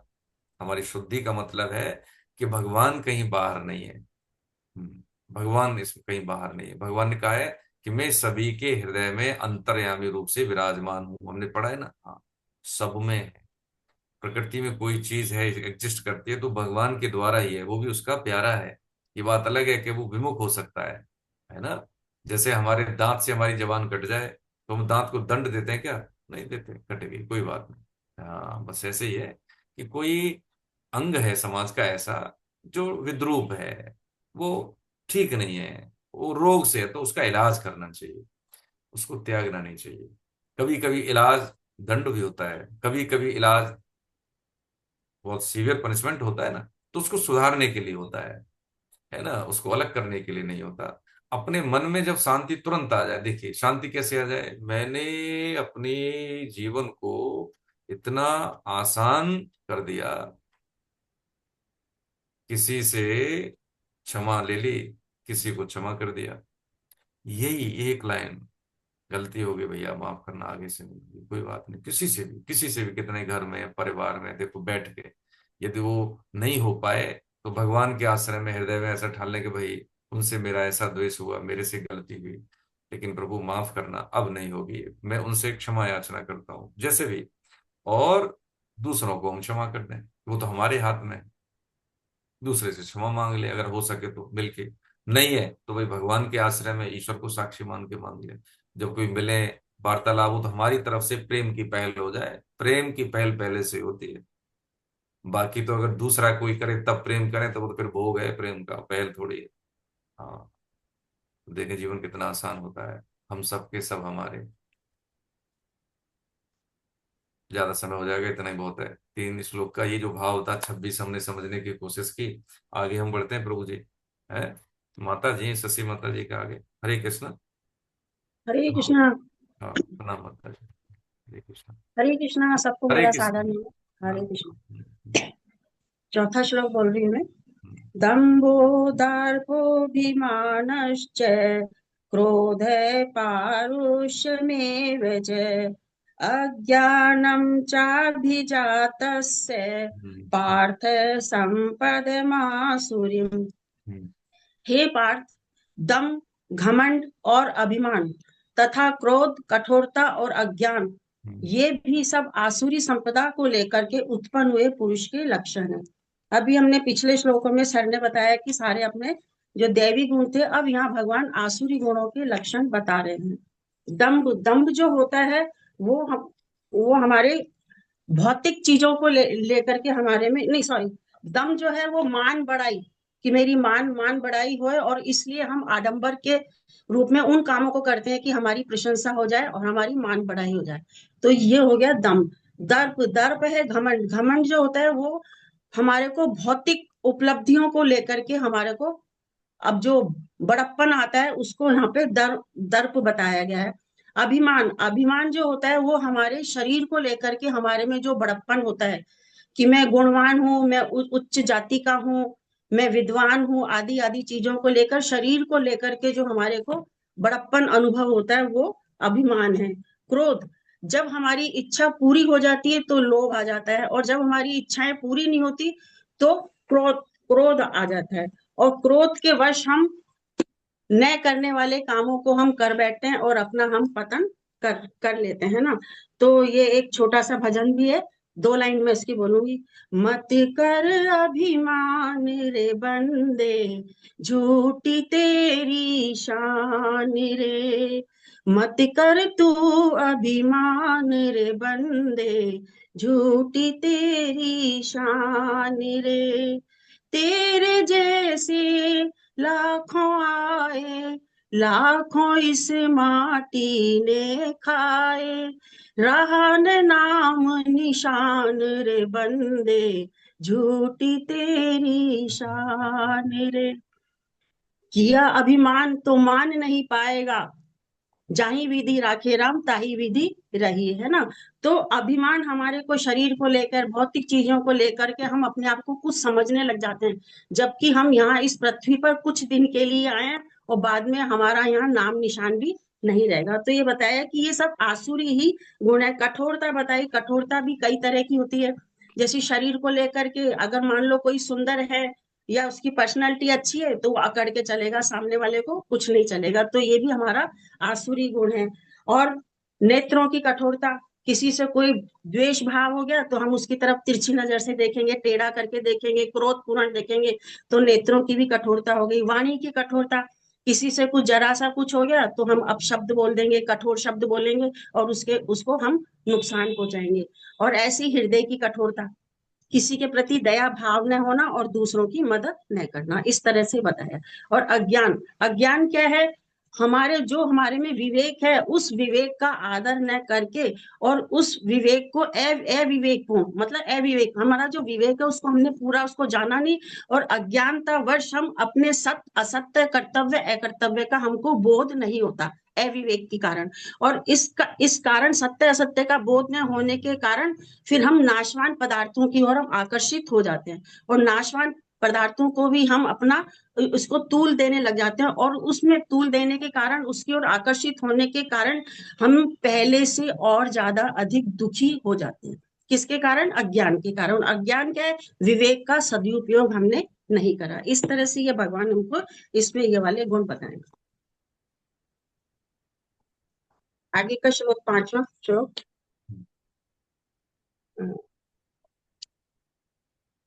देवी संपद विमोक्षाय निबंधाय सुरीमता, मां शुचे संपदम देवी मभिजातोसि पांडव।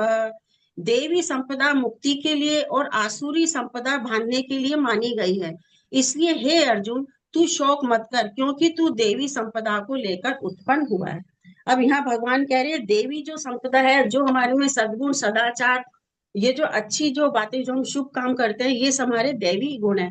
तो अर्जुन अर्जुन जी को भगवान कह रहे हैं कि तू तो देवी संपदा को प्राप्त हुआ है, इसलिए तू शोक मत कर। अब देखिए, जब हम संसार की ओर सम्मुख हो जाते हैं ना, तो हमारे दैवी गुण दब जाते हैं। दैवी गुण हमारे खत्म नहीं होते, समाप्त नहीं होते, वो दब जाते हैं।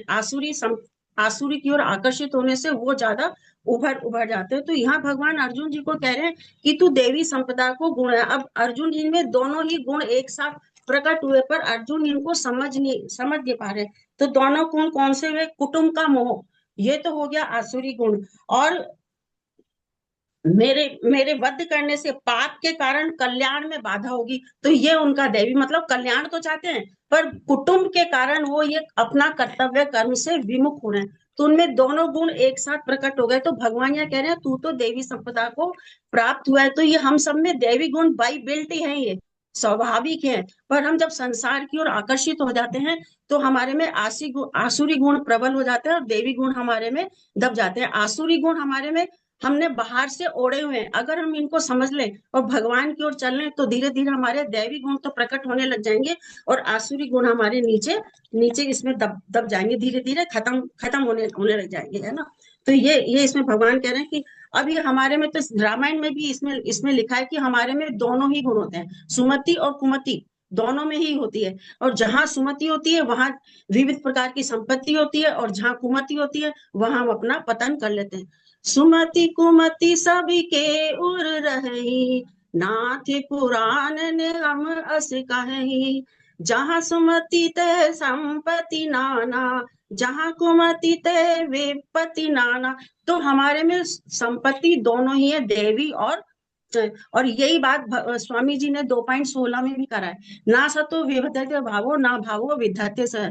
मतलब सत्य का तो हमेशा रहता है, और असत्य का भाव नहीं रहता, और सत्य का भाव कभी खत्म नहीं होता। मतलब सत्य तो हमेशा रहता ही है। हम आसुरी गुण में प्रवृत्त हो जाते हैं, ऊपर से ओढ़ लेते हैं, तो हमारे सत्य गुण हमारे नीचे दब दब जाते हैं। अब देखिए, अब जैसे कोई कहे कि ना, देखिए कोई भी, स्वामी जी भी कहते हैं, रामा इसमें भी लिखा हुआ है कि कोई भी आदमी हमेशा दुराचारी या निर्दयी नहीं हो सकता, क्योंकि दैवी गुण हमारे में है। और जब वो अच्छे लोगों के संपर्क में आता है, तो धीरे धीरे फिर वो सद्गुण उसमें आ जाते हैं, और वो दैवी गुण की ओर आ जाता है। अब कोई ये प्रण ले ले कि मैं हमेशा सत्य बोलूंगा, तो सत्य तो हम जीवन भर बोल सकते हैं। और कोई ये प्रण ले ले कि मैं ताउम्र झूठ ही बोलूंगा, असत्य बोलूंगा, तो वो नहीं बोल सकता, क्योंकि खाना पीना रहना भी उसका मुश्किल हो जाएगा। तो सत्य तो उसको बोलना ही रहेगा। ये हमारा स्वभाव है ना। और जैसे हम हमेशा आनंद ही चाहते हैं, आनंद में रहते हैं, तो कोई हमसे नहीं पूछता भाई तुम आनंद में क्यों हो तुम्हारे।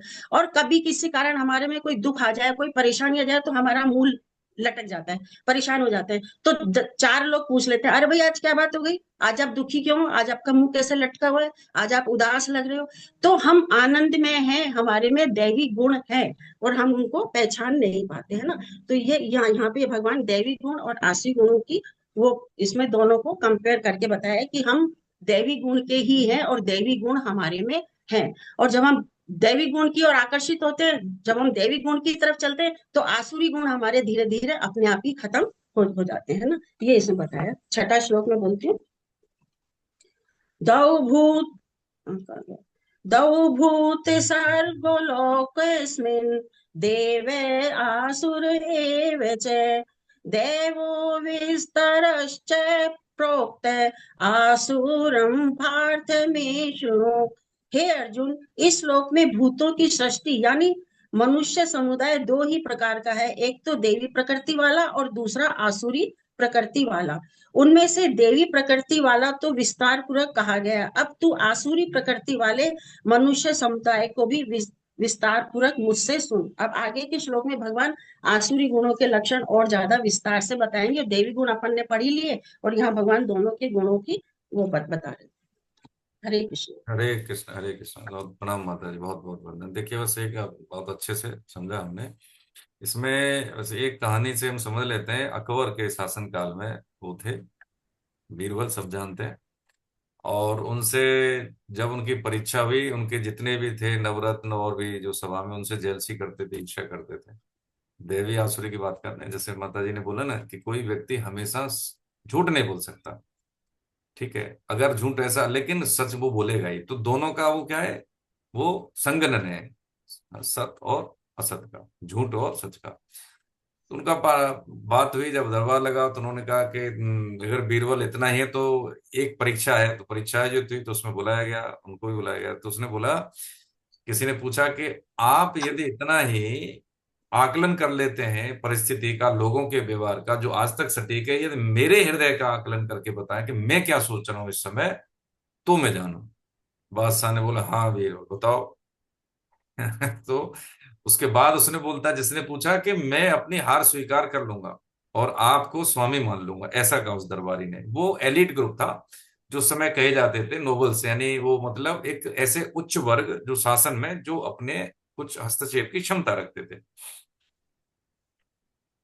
उसने यही सहारा लिया इसी बात का, बीरबल जी ने, कि महाराज ये बादशाह सलामत। उन्होंने ये कहना कि ये जो भाई साहब हैं, ये जो आपके मंत्री हैं, ये जो आपके सलाहकार हैं, ये आपके बारे में सोच रहे हैं कि मेरा जो बादशाह है सदा सलामत रहे, उसको खुदा बहुत इज्जत बख्शे, वो सदैव मतलब विजयी रहे, ऐसा ऐसा सोच रहे हैं। ऐसा बीरबल ने कहा। अब वो कैसे मना करे, तो बादशाह बोलते हैं, क्या महाशय आप ऐसा ही सोच रहे हैं? कि हाँ जहाँपना, हाँ, मैं बिल्कुल ऐसा ही सोच रहा था, मैं बिल्कुल ऐसा ही सोच रहा था। कहने का मतलब ये है कि ये जो कभी कभी हम अगर झूठ भी बोलना चाहें तो हमारा अस्तित्व नहीं है। जैसे मान लीजिए, मुकेश गुप्ता साहब से भाभी जी पूछें कि भूख लग रही है, अब इन्होंने ठान लिया कि 24 घंटे झूठ बोलना है अपनी। देखिए हम सच्चा ही सोच रहे हैं। जो माता जी ने बताया कि एक्चुअली है हम भगवान के अंश, सत्य पे आश्रय हमारा, और हम उसी के लिए बने हैं। ये तो हमने ओढ़ रखा है, बाहर की चीज है, हमारी तो अपनी है नहीं। पूछेंगे रोटी खाओगे कि नहीं खानी, पानी पियोगे नहीं पीना है। अब बताओ, जब इन्होंने जो ठान ली है 24 घंटे झूठ बोलेंगे, तो 24 घंटे बाद ही जमीन पे आ जाएंगे। बताओ, है ये अस्तित्व सत्य का ही है, असत का है नहीं। ये क्या है कि हमने ओढ़ रखा है। अब ये सब समझने के बाद बस हमें क्या करना है, केवल और केवल जो हमने जाना है ना। अभी जैसे हम यहाँ बैठे हैं, देखो ये गीता पढ़ के चले गए, कोई फायदा नहीं है। ये जब हमारा ये स्वाध्याय पूरा हो तो हम कहीं पहुंचे, जैसे अभी बैठे हैं मान लीजिए, और हम पैर अपने 90 डिग्री पर रखें, घुटने से सीधे कुर्सी पे बैठे, मान लीजिए, मैं ऐसा सोच रहा हूँ। बाकी आप जो कर पाए कर लीजिए अभी। और प्राय जब हम मुंह बंद करके बैठे तो हमारी जबान ऊपर के तालू से लगी होती है। तो उसमें क्या है कि मन हमारा अंदर से पता नहीं कहाँ कहाँ दौड़ रहा होता है। पैर हमारे उल्टे सीधे हैं, क्रॉस में रखे हैं या ऐसे ही बैठे हैं, पोस्चर सही नहीं है, और जो मन हमारा कहीं कहीं उड़ रहा है। तो ये जो आंतरिक जो स्थिति होती है मन, उसकी जबान की कैसी होती है, वो ऊपर लगी होती है। अब सही पोस्चर क्या है, 90 डिग्री पे हम कुर्सी रखें, वो घुटने कुर्सी पे बैठे तो, और तालू ऊपर से न होके नीचे वाले जैसे जबड़े पे आ जाए, ठीक है। और गहरी सांस हम 11 बार भी ले लें, 21 बार लें, कितनी बार लेंगे। तो इससे एक बात हम सोचें कि पहले तो हमारा जो हृदय शांत होगा, एकदम एकदम ऐसा होगा ना जैसे तवे पे कोई ठंडी बूंद आ गई हो। एकदम हृदय में कैसे होगी, पूरी श्वास टॉप से लेके टो तक जाएगी ऑटोमेटिकली। पूरे ऑर्गन ठीक रहेंगे, शरीर में एकदम रिलैक्स मिलेगा, और हमें होशपूर्ण स्थिति का एहसास होगा। ठीक है, अब जब होशपूर्ण स्थिति है तो फिर हम अपना आकलन कर पाएंगे। इसी को कहते हैं, हाँ, जोश बहुत है लेकिन होश नहीं है। तो होश है, उसके बाद हम कितना ही जोश लगाएं या बहुत कम जोश है, वो काम करेगा हमारा। ये जिंदगी में जब दैनिक जीवन में आता है तो हम निर्णय ले पाते हैं। हम चुनौतियों को सामना करने के लिए उसका आकलन करके तदनुकूल एक्ट कर पाते हैं। अब क्या है कि हम टुकड़ों में सांस लेते हैं, मन कहीं है, जवान कहीं है, ठीक है। शरीर की जो आंतरिक स्थिति जो होनी चाहिए वो कभी नहीं है। ये जीवन के आरंभिक काल के सूत्र हैं। जब हम सुबह उठते हैं तो सुबह उठने का तरीका हमारा कैसा है, हम बहुत से लोग उठते हैं बस ऐसे ही उठ के निकल लिए। सुबह शरीर को उठने का तरीका क्या है, शारीरिक मानसिक और स्वास्थ्य के लिए। देखिए शारीरिक मतलब शरीर, अब जैसे मौसम ठंडा है, लोग 4 बजे उठ गए, ठीक है, अचानक उठ के बिस्तर छोड़ दिया, उससे नुकसान हो जाता है। शरीर को हमें ये जताना है, उसको ये अवेयर कराना है कि तुम जग गए हो। तो उसके लिए हमारे यहाँ पद्धति है कराग्रे वस्ते लक्ष्मी, इतना 1-1.5 मिनट लगता है। 1-1.5 मिनट में क्या होता है कि शरीर अवेयर हो जाता है कि मैं अब फंक्शन में हूं, बाहर के टेम्परेचर को मैं एडजस्ट करने की क्षमता मुझे अब करनी है। ये वो विज्ञान है जो हमें जीवन के आरंभिक काल में सबने बताई है। उपनयन संस्कार के बाद माता पिता के माध्यम से, गुरुजनों के माध्यम से। गीता प्रेस की तो स्वास्थ्य सुख नामक छोटी सी पुस्तक है, बहुत पतली, एक दिन में आप पढ़ सकते हैं। मोटे मोटे अक्षर हम प्राय बच्चों को भी देते हैं शुरू में, है ना। ये पद्धतियां जब आती हैं तो जो आसुरी और दैवी है, इन दोनों में क्या होता है कि आसुरी कमजोर होती है, दैवी मजबूत होती है। ये सब चीजें स्वभाव से फिर आ जाती हैं। उस बच्चे की क्षमता बढ़ जाती है, शारीरिक मानसिक मजबूती, बौद्धिक मजबूती, है ना। और वो किसी, जैसे देखा जाए तो भीड़ का हिस्सा नहीं रहता, वो फिर लीडिंग ग्रुप का हिस्सा रहता है कि कुछ चीज उसको करनी होती है और समाज उसको देखता है, उसका, हाँ, अनुसरण करता है। ठीक है। हरे कृष्ण। आगे देखिए 7वां श्लोक में, आगे इसको बढ़ाएं, लिंक पढ़ें पहले हरे इसका कृष्णा संबंध। सर। हरे कृष्ण संबंध पढ़ें प्रभु जी। हाँ। हाँ, हरे कृष्णा सर। हरे कृष्ण मतलब जी पढ़ें। भगवान 7-8। भगवान से विमुख मनुष्य में आसुरी संपत्ति सबसे पहले कहाँ प्रकट होती है, इसका हम्म। वर्णन अगले श्लोक में करते हुए आसुरी संपदा वाले मनुष्यों का विस्तार से वर्णन करते हैं। हाँ, कहाँ प्रकट प्रभृतिं होती है च ये समझना है। निभृतिं च हम्म। हम्म। प्रभृतिं च निभृतिं च जनान विदुरासुरा। हम्म। न शोचं नापि चाचारो न सत्यं तेषु विद्यते। असत्यं प्रतिष्ठं ते जगदाहुरनीश्वरम्। हम्म। अपरस्परसम्भूतं किमन्यत् कामहेतुकम्। आश्रय प्रकृति वाले मनुष्य किसमें प्रवृत्त होना चाहिए और किससे निवृत्त होना चाहिए, इसको नहीं जानते। और उनमें न बाह्य शुद्धि, न श्रेष्ठ आचरण, न सत्य पालन ही होता है। वे कहा करते कि संसार असत्य, बिना मर्यादा के, बिना स्वर्ग, अपने आप केवल स्त्री पुरुष के संजोग से उत्पन्न हुआ है, इसलिए काम ही इसका कारण है। इसके सिवा क्या कारण है, और कोई कारण हो ही नहीं सकता। हम्म। हम्म। मनसब उनको किसमें विवेक नहीं होता, उनमें क्या हमको करना चाहिए और क्या नहीं करना चाहिए, उनमें स्पष्ट विवेक नहीं होता है। और उनके उनको मेन को रहता है जो कामना, उनका मेन मुख्य कारण असुर प्रकृति वाले के लिए। और कामना के लिए, संसार की सुखासक्ति के लिए वे दैव्य गुण को धारण नहीं करते हैं। तो उनमें न सत्य होता है, सत्य बोलना और न आचरण का श्रेष्ठ होते, आचरण श्रेष्ठ होते हैं। मेन आचरण से आदमी को पता चलता है कि दैव्य गुण है, आसुर गुण वाले हैं। रामायण में भी लिखा है साधुन करवावे सेवा, मान ही मात पिता गुरु देवा, साधुन सन करवावे सेवा। जिनके ही आचरण भवानी, ते जानहु निशिचर स प्राणी। तो उनके जैसे आचरण से पता चलता है आसुर स्वभाव वाले हैं या देव स्वभाव वाले हैं। इसलिए उनमें कोई अच्छा उनके गुण में नहीं रहता, और वो सोचते हैं ये संसार केवल स्त्री पुरुष के संयोग से ही हुआ है, इसमें भगवान का कोई सत्ता नहीं है। इसलिए ना वो भगवान को मानते हैं और सोचते आए हैं संसार में तो अपना कामना पूर्ति के लिए दिन भर संग्रह में इस समय लगे रहते हैं। तो उनमें यही सर। हरे कृष्णा सर। हरे कृष्ण। देखिए बहुत बढ़िया, इसमें हम समझे 7वें श्लोक में क्या बताया भगवान ने। प्रवृत्तिम च निवृत्तिम च जनान विदुरासुरा। आसुरी प्रकृति वाले मनुष्य किसमें प्रवृत्त होना चाहते हैं और किससे निवृत्त होना चाहते हैं, इसको नहीं जानते, है नहीं पता ना। तो जो मनुष्य जीवन में विवेक प्रधान है, तो विवेक प्रधान का मतलब क्या है कि हमें क्या करना चाहिए और क्यों करना चाहिए, हमें अपने आप से क्या चाहिए, प्रयोजन वो सब जानते हैं। जैसे हम सुबह उठे तो दिन का प्रयोजन क्या है सब पता है, ब्रह्म मुहूर्त का प्रयोजन क्या है हमें पता है। तो वो व्यक्ति क्या करेगा, जिसको पता है वो करेगा, जिसको नहीं पता है वो क्या करेगा, हाँ। और किससे निवृत्त होना चाहिए इसको नहीं जानते। कौन? आसुरी वृत्ति वाले, है ना। उनमें न तो बाह्य शुद्धि, न श्रेष्ठ आचरण तथा सत्य पालन ही होता है। प्राय ये ज्यादा वृत्ति बढ़ रही है प्रभु वैष्णवों में। देखिए मैं निवेदन करूं कि जहाँ आज आज क्लास होती है उनकी, मैं निकलूंगा इसके क्लास के बाद ही, बच्चों की 12वीं क्लास के बच्चे हैं, उसमें जो मुस्लिम परिवार के बच्चे हैं वो प्रश्न उत्तर ज्यादा करती हैं। गीता क्लास में गीता पढ़ती हैं, पंचरत्न श्लोक का पाठ करती है। जो लखनऊ के जिस भाग में है वहां पे मुस्लिम कम्युनिटी ज्यादा रहती है। ये हमारे जो वैष्णव जनों के जो बच्चे हैं ना, देखो जी बहुत स्थिति खराब है। हम क्यों हम कहते हैं बच्चे हमारे गड़बड़ हैं, नहीं, हम गड़बड़ हैं पहले। हम सुबह उठते नहीं है जल्दी, सोने की पद्धति पता नहीं है, बात करने की पद्धति पता नहीं है, दादा दादी के साथ व्यवहार कैसे हम ठीक नहीं करते अपने, है ना, होता नहीं, माता पिता के साथ हमने, और बच्चों से चाहते हमारे साथ ठीक हो जाए। देखो जी, कभी नहीं होना।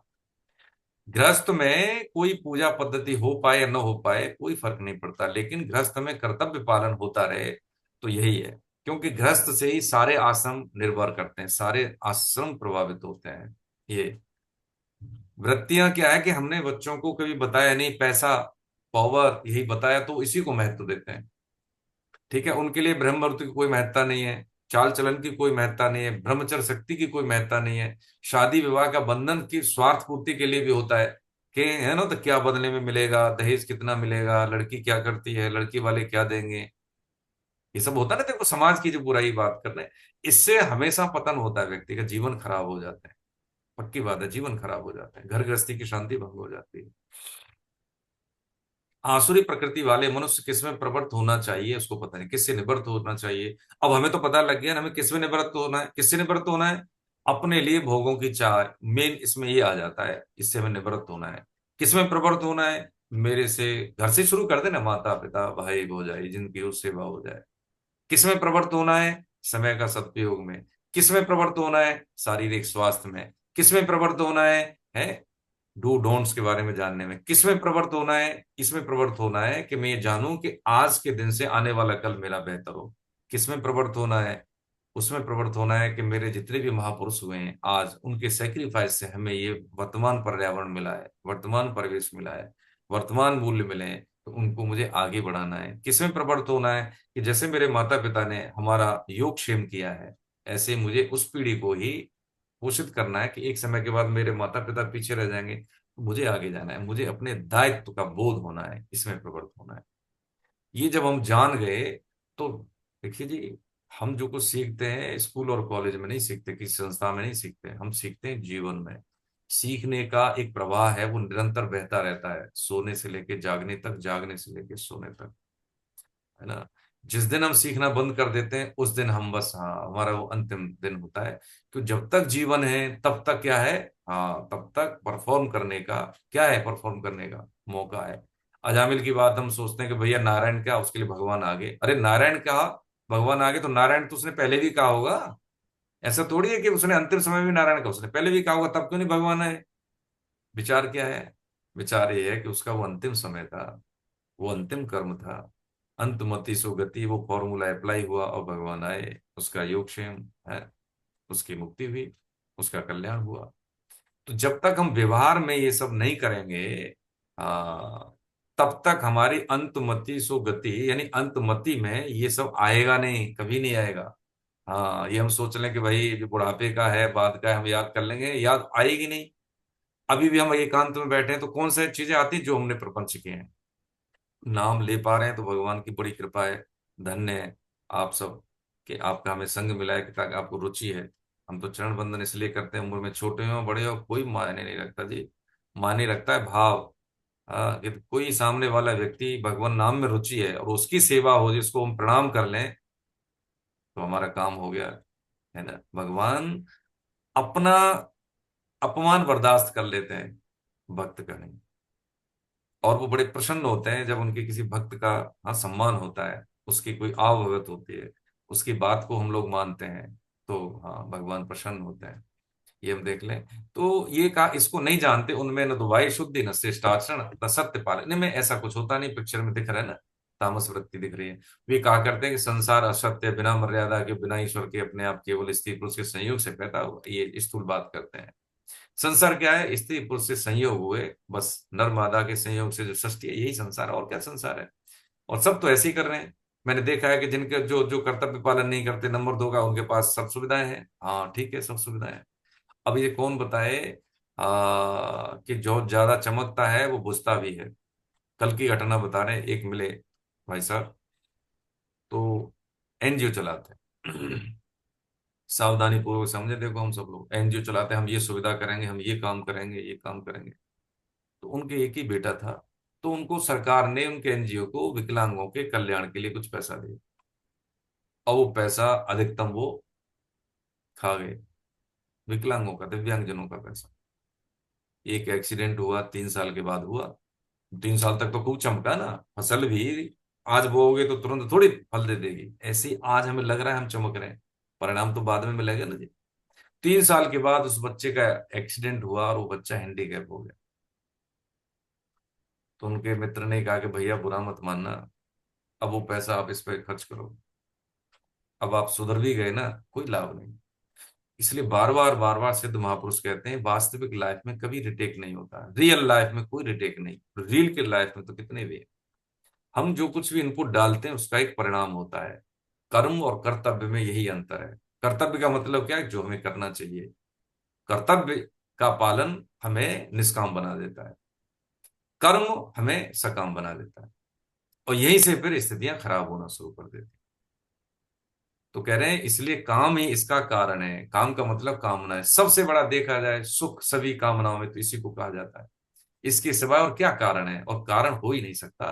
क्योंकि देखें जितनी भी सुख है, सुविधाएं हैं, धन है, ऐश्वर्य है, पद है, प्रतिष्ठा है, व्यवसाय, सब लास्ट में कहां पे केंद्रित होता है, आप सब समझते हैं। नाम जाप पर साधन परायण व्यक्ति, उसका अंतःकरण शुद्ध हो जाता है। एक साधक ने कहा, ईमानदारी की बात कही, कि देखो पहले मेरे मन में गलत वृत्तियां आती थी मात्र शक्ति को लेके, लेकिन अब, पहले धीरे धीरे कम हुई, लेकिन अब केवल और केवल सम्मान के प्रति भाव रहता है, केवल केवल एक भगवान का ही चिंतन रहता है, उनके प्रति आदर भाव रहता है। वो वृत्ति खत्म होगी, मुझे नहीं पता कैसे खत्म होगी। ये किसका है, साधन से। क्या करना चाहिए मुझे, अपने जीवन से क्या चाहिए, है ना। जब हमारा शरीर इस अवस्था में होता है, जैसे मान लीजिए कंप्यूटर है, तो कंप्यूटर की क्या है, एक स्थिति है कि इसमें बिजली चाहिए, इसका सॉफ्टवेयर चाहिए, अपडेट सॉफ्टवेयर चाहिए, इसमें इंटरनेट चाहिए, तभी ये इनपुट डालेंगे तो आउटपुट देगा। ऐसा हम शरीर के साथ क्यों नहीं करते हैं। शरीर की एक अवस्था होती है, धैर्य होती है ना, उसमें एक विवेक है उसमें। तो उस अवस्था में ही जब चुनौती है तो हम उसमें चुनौती का सामना करने के लिए आकलन करें, सोचें विचारें। शास्त्र तस्मा शास्त्रम प्रमाणन्ते, उसका हम प्रमाण के आधार पर करें, तो फलन होगा, जरूर होगा। सृष्टि में इतनी समस्याएं हैं, और सबका समाधान भगवान ने गीता में दिया है। यदि वो समाधान नहीं है तो पक्की बात है उस सृष्टि में समस्या एग्जिस्ट नहीं करती। लेकिन हम इस चीज को समझते हैं, जानते हैं, लेकिन वो, हाँ, यहीं तक सीमित है, वो हृदय तक नहीं जाती। जैसे हम सांस उथली लेते हैं, ऐसे ही हमारा जो ज्ञान केवल मौखिक ज्ञान है, वाचक ज्ञान है हमारा। हम तो अपनी बात कहें, ठीक है। ये जितनी भी कुछ भी हम कुछ थोड़ा सा भी सेवा कर पाते हैं, आपके चरणों में निवेदन हो पाता है, वो आपके संग का प्रताप है प्रभु जी। सच्ची बात और पक्की बात, भगवान के आश्रय की बात कह रहे हैं। हमें ने कोई ग्रंथ नहीं पढ़े। मुझे भी संस्कृत ऐसी सीखी है, हालांकि रही है शुरू में, लेकिन ऐसा कोई खास मेरा ज्ञान नहीं है संस्कृत में। कोई शब्दों को उखाड़ के नहीं, मैं इतना नहीं, अभी भी ऐसा थोड़ी है। केवल और केवल क्या है कि भगवान की कृपा, सत्संग और सुधी जनों के संग के प्रताप से ये सेवा हो पा रही। ईमानदारी की बात, सच्ची बात, पक्की बात, बिल्कुल इसमें कोई ऐसा नहीं है कि मैं अपने को किंचन बना रहा हूं इसलिए बोल रहा हूं, नहीं। संसार का सबसे बड़ा ये मनोवैज्ञानिक विज्ञान है गीता, है ना। अभी हमारे क्लास में है भारती जी, वो क्या बता रही थी एक दिन कि हम वो कर रहे हैं, साइकोलॉजी से कर रहे हैं। ठीक है, अच्छी बात है। अब ये साइकोलॉजी के साथ साथ गीता का इनका अध्ययन है, तो ऐसा मनोवैज्ञानिक जो होगा, वो कैसा होगा, पाताल तोड़ क्षमता वाला होगा। वो आकलन जो विज्ञान के मानकों के आधार पर व्यक्ति के व्यवहारों, मूल्यों और उसकी आदतों के आधार पर जो आकलन होगा वो तो होगा ही, लेकिन जो भगवान ने समस्त एक समेकित रूप से मानवीय व्यवहारों का जो आकलन दिया है अर्जुन के माध्यम से, यदि वो भी इसमें मिल गया तो इनका कोई तोड़ ही नहीं है। जय जय गुरु जी इनके पीछे रह जाएंगे। गीता में वो है कि वो सभी मनोविज्ञान का विज्ञान है भाई ये। कोई भी जैसे होता है ना कि एक तालाब में हमने कंकड़ डाला, शांत तालाब है, तो धीरे से उसमें से बिच्छू केंद्र से पैदा हुआ और धीरे धीरे पूरे तालाब को आगोश में ले लेता है वो बिच्छू। ऐसे है गीता, इसमें हर जीव के कल्याण की बात है, विशेषकर मनुष्य की। अब ये जीवन के आरंभिक काल में यदि आ गई तो क्या हुआ, जीवन के आरंभिक काल में तो रेस्ट ऑफ द लाइफ उसको क्या कमी है बताइए। कोई कमी नहीं। जिस बच्चे ने, अभी जैसे हम बच्चों को यही कहते हैं, बेटा ये किशोरावस्था में ये बायोलॉजिकली एक ऐसी ऊर्जा है जिसको, ऊर्जा की सार संभार के लिए आपके पास कोई उपाय नहीं है। अब इसके उपाय है वो न तो माता पिता ने बताए, आपको शेयर किए, न टीचरों ने, न इसमें किताब में आपकी में। तो 25 साल के बाद जो आपने ज्ञान पढ़ा है, पता लगता है कि ये तो दैनिक जीवन में काम ही नहीं आया है। पाइथागोरस थ्योरम पढ़ लिया हमने, ठीक है, उसका एक सिद्धांत है, ठीक है, ऐसा नहीं है, लेकिन मेरे दैनिक व्यवहार में क्या इससे लेना देना। इंजीनियर बहुत अच्छे बन गए, लेकिन मेरे दैनिक व्यवहार में इससे क्या लेना देना भाई इससे। तो वो अपने आप को अच्छा पैकेज वाला तो मानता है, अच्छी सुविधाओं वाला मान लिया, अच्छा इंसान नहीं मान पाता अंदर से, बिल्कुल। हाँ, गुस्सा आना है, छिड़क देना है, किसी को कष्ट में रहना है, रो देना है, तलाक ले लिया, संबंध विच्छेद हो गए, मैं सफल हूं। कैसे सफल हूं? सिर्फ पैसे सुविधाओं के कारण। खाए की सफलता दी। बड़ा वही जिसके साथ छोटेपन का एहसास लो, बड़ा है। छोटा वही जो हमेशा सबसे अपने को बड़ा समझे। जीवन को जीने के लिए और बेहतर जीने के लिए, मस्ती के साथ जीने के लिए, प्रेम से जीने के लिए अलग से समय नहीं मिल रहा है ना। आप सब प्रबुद्धजन बैठे हैं, आदरणीय कुलदीप साहब से हम बोले कि भाई बच्चों की परवरिश में इतने जद्दोजहद, विदेश गए, हिंदुस्तान में रहे, बच्चे ईश्वरी कृपा से अपनी अपनी जगह सेटल है, लेकिन अभी भी संतुष्ट नहीं है। क्यों नहीं संतुष्ट है? क्योंकि वो काम हमने किया ही नहीं। हमने, अब ऐसा लग रहा है कि ये ठीक रहेगा। तो समय गया वो गया, लेकिन अब तो हमने संभाल ली ना, रास्ता पकड़ ली ना जी। अब वही कर रहे हैं जो हमें पहले करना चाहिए। अब हम बच्चों को भी लगा दिया, हमारे बच्चे भी आ गए, कितना बड़ा काम है ना। गीता से लोगों को जोड़ना भगवान का काम है, देखो जी। और इसकी जो भरपाई, अब जैसे हम राजा से हम मांग लें, है, राजा कोई चीज हमें गिफ्ट दे तो क्या देगा, और मेरे जैसा आदमी कोई गिफ्ट दे तो क्या देगा। मैं कमाऊंगा तो कितना कमा लूंगा, और राजा हमें दे देगा तो कितना दे देगा। ये है, ये बात हमारी समझ में आती नहीं है। एक उदाहरण से खत्म करते हैं, ज्यादा समय लेंगे नहीं। सुंदरम करके हैं, साउथ में है। उनकी माता जी 1940 में बॉर्न हुए, सत्य घटना है, 1940 में बॉर्न हुए। और उनकी माता जी ने यही सीख दी कि बेटा सत्य का आचरण और दूसरों की सहायता, और बिना कहीं सहायता दे दोगे और उसको ये एहसास भी नहीं होने दोगे, तो ये भगवान की साक्षात पूजा। बेटे एक ही बेटे बच्चे थे, समय बदला, पढ़ाई की, वो लाइब्रेरियन बने। पूरी जिंदगी में कभी भी अपनी तनख्वाह अपने पर खर्च नहीं की, गरीबों में देते थे। उन्होंने जगह चिन्हित कर रखी, और चुपचाप, किसी को पता नहीं। 1990 में वो रिटायर हुए। उनको पैसा फंड का जो मिलता है सब जानते हैं, वो मिला उनको 30-35 लाख रुपए, वो भी उन्होंने सब दे दिया। अच्छा, अपना खर्चा कैसे चलाते थे? वेटर का काम करते थे, किसी शाम में चले गए, वेटर का काम करते थे। अब कोई बीमारी नहीं, कोई चिंता नहीं, खूब चलता था। ये बात धीरे धीरे, जब वो है ना रजनीकांत जो फिल्म के हीरो, बहुत अच्छे हैं, मैं एक बार मिला भी उनसे, बहुत बढ़िया स्वभाव है रजनीकांत साहब का। तो उनका, उनको पता लगा, तो वहां गए कि मेरे पिता समान है आप, मेरे फार्म हाउस में रहिए। तो उन्होंने बड़े विनम्रता से मना कर दिया कि मुझे जरूरत नहीं, मैं जहाँ हूँ वैसे मैं ठीक हूँ। बिल क्लिंटन आए थे, तो उनको जब पता लगा, तो उन्होंने इनको सराहा भी, इनसे मिले भी।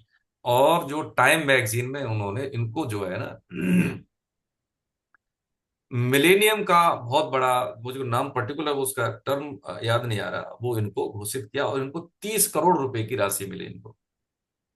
अब उन्होंने क्या किया होगा आप जानते हैं? 30 वो काफी नहीं थी।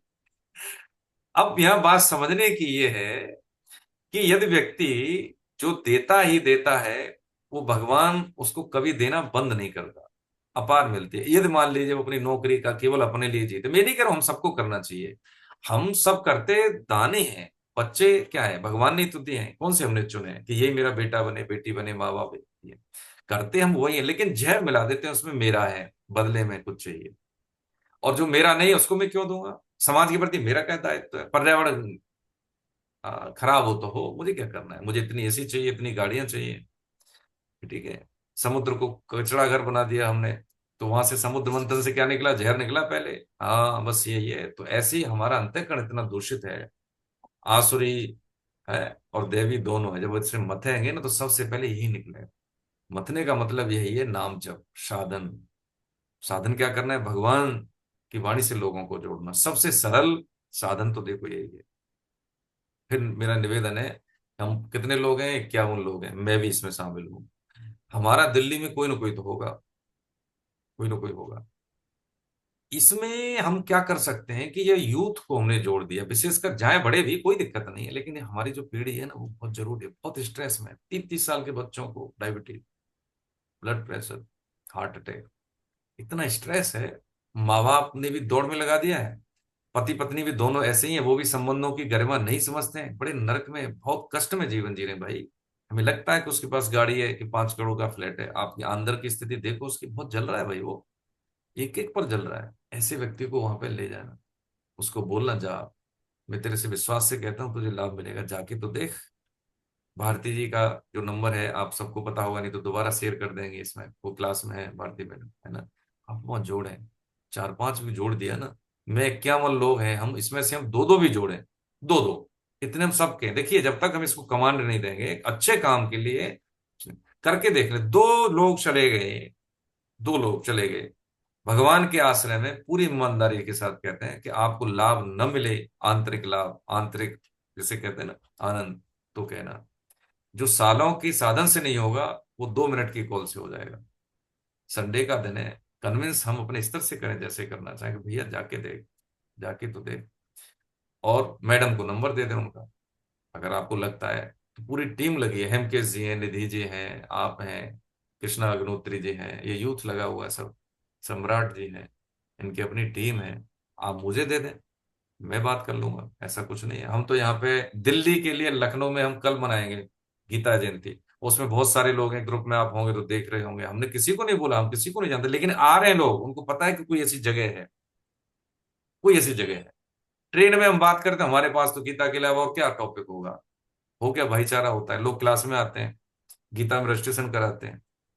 ठीक है, ये क्या है कि अधिकतम समय का अधिकतम सदुपयोग, कि मुझे करना क्या है, अब तो यही करना है। नौकरी, हाँ नौकरी कर तो, नहीं नौकरी में क्या काम, हाँ हमें दे दो हम कर लेंगे। ठीक है, कोई परेशान है, ठीक है आप मुझे दे दो, मैडम का कोई काम है, कोई भाई जने का काम है, ठीक है आप दे दो, कोई दिक्कत नहीं। लोगों को क्या चाहिए, नौकर, सेवा चाहिए, हम सेवा के लिए तैयार है। तो बताइए, कोई नौकरी में दिक्कत आएगी? सीनियर वो भी प्रसन्न है यार, कोई भी काम दे दो तो कर देता है आदमी। हाँ हम तो काम के लिए भाई, जितना भी हमें, हम 10 बजे से जाते हैं 5:30 तक, जो भी नौकरी तो हाँ, करेंगे, क्या दिक्कत है, बेहतर करेंगे, बदले में हाँ कुछ नहीं चाहिए। हाँ पुरस्कार जो होता है, मान लो कुछ देना है आपको तो दे दो, दे दो, ये इनको दे दो, ये बहुत बढ़िया है, इनका व्यवहार बहुत बढ़िया है। और कोई नोटिस नहीं कर रहा तो ये तो बहुत बढ़िया बात है कि हम काम भी कर रहे हैं, बेहतर काम कर रहे हैं, सबसे ज्यादा भी कर रहे हैं, कोई नोटिस नहीं कर रहा। तो भगवान की बहुत बड़ी कृपा है कि हमारी जो संपत्ति है ना, कौन सी, दैवी, वो बच रही है। जैसे मान सम्मान मिला, खर्च हो गई, वो तो चाहिए, बहुत बढ़िया है। अब बताओ कहाँ कष्ट है गीता के साधक को? कहीं कष्ट है? कहीं कष्ट नहीं। घर में ही मंदिर है, यानी घर ही मंदिर है, घर में मंदिर हो कि ना हो, घर ही मंदिर है। जहां आप जाएंगे वह आपके होने से, आपकी प्रेजेंस मात्र से शांति मिलेगी सामने वाले को, पक्की बात, बिल्कुल पक्की बात। तो प्रभु जी, हम यहाँ लोगों को जोड़ें। ठीक है, इसमें जितना भी प्रयास है वो हमारे का, हम कहीं पीछे थोड़ी पड़ना है, कहना है उनको, अच्छे से बात करनी है। अब आप इतने तो परिपक्व साधक हैं, अपनी बात तो कह पाएंगे।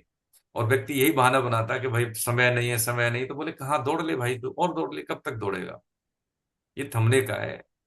हमने बहुत से ऐसे देखे हैं बुजुर्ग लोग कि बच्चे की शादी कर लें, बेटी की कर लें, ये कर लें, ठीक है, जब आए तो रो के बोले कि इससे बेहतर काम होता, काश में गीता से जुड़ता। तो जो भी काम के चक्कर में मैंने गीता नहीं पढ़ी, ज्वाइन नहीं किया, तो मैं पक्की बात कहता हूं इससे बेहतर होता। अब क्या करें, वही स्थिति है। हमें जो चीज पहले करनी चाहिए वो हम कभी नहीं करते, और जो नहीं करनी चाहिए उसको प्रेशर देते हैं। तो प्रमाद इसी को कहते हैं, प्रमाद इसी को कहते हैं। ठीक है, हरे कृष्ण, आगे बढ़े। किनकी बारी है, धीरज जी की? जय श्री कृष्ण। हरे कृष्ण प्रभु जी। हाँ नारायण साहब है, हाँ चलो, जय हो प्रभु, नाम ही आपका नारायण है। हाँ। ए एतां दृष्टिवष्टभ्ये हम्म। नष्टात्मानो लब्धबुद्धयः हम्म। प्रभवन्त्युग्रे कर्माणि क्षयाय जगतो हिताः। इस पूर्वोक्त नास्तिक दृष्टि का आश्रय लेने वाले मनुष्य, हम्म। जो मनुष्य अपने नित्य स्वरूप को नहीं मानते, हम्म। जिनकी बुद्धि तुच्छ है, जो जो उग्र कर्म करने वाले और संसार के शत्रु हैं, उन मनुष्यों की सामर्थ्य का उपयोग जगत का नाश करने के लिए होता है।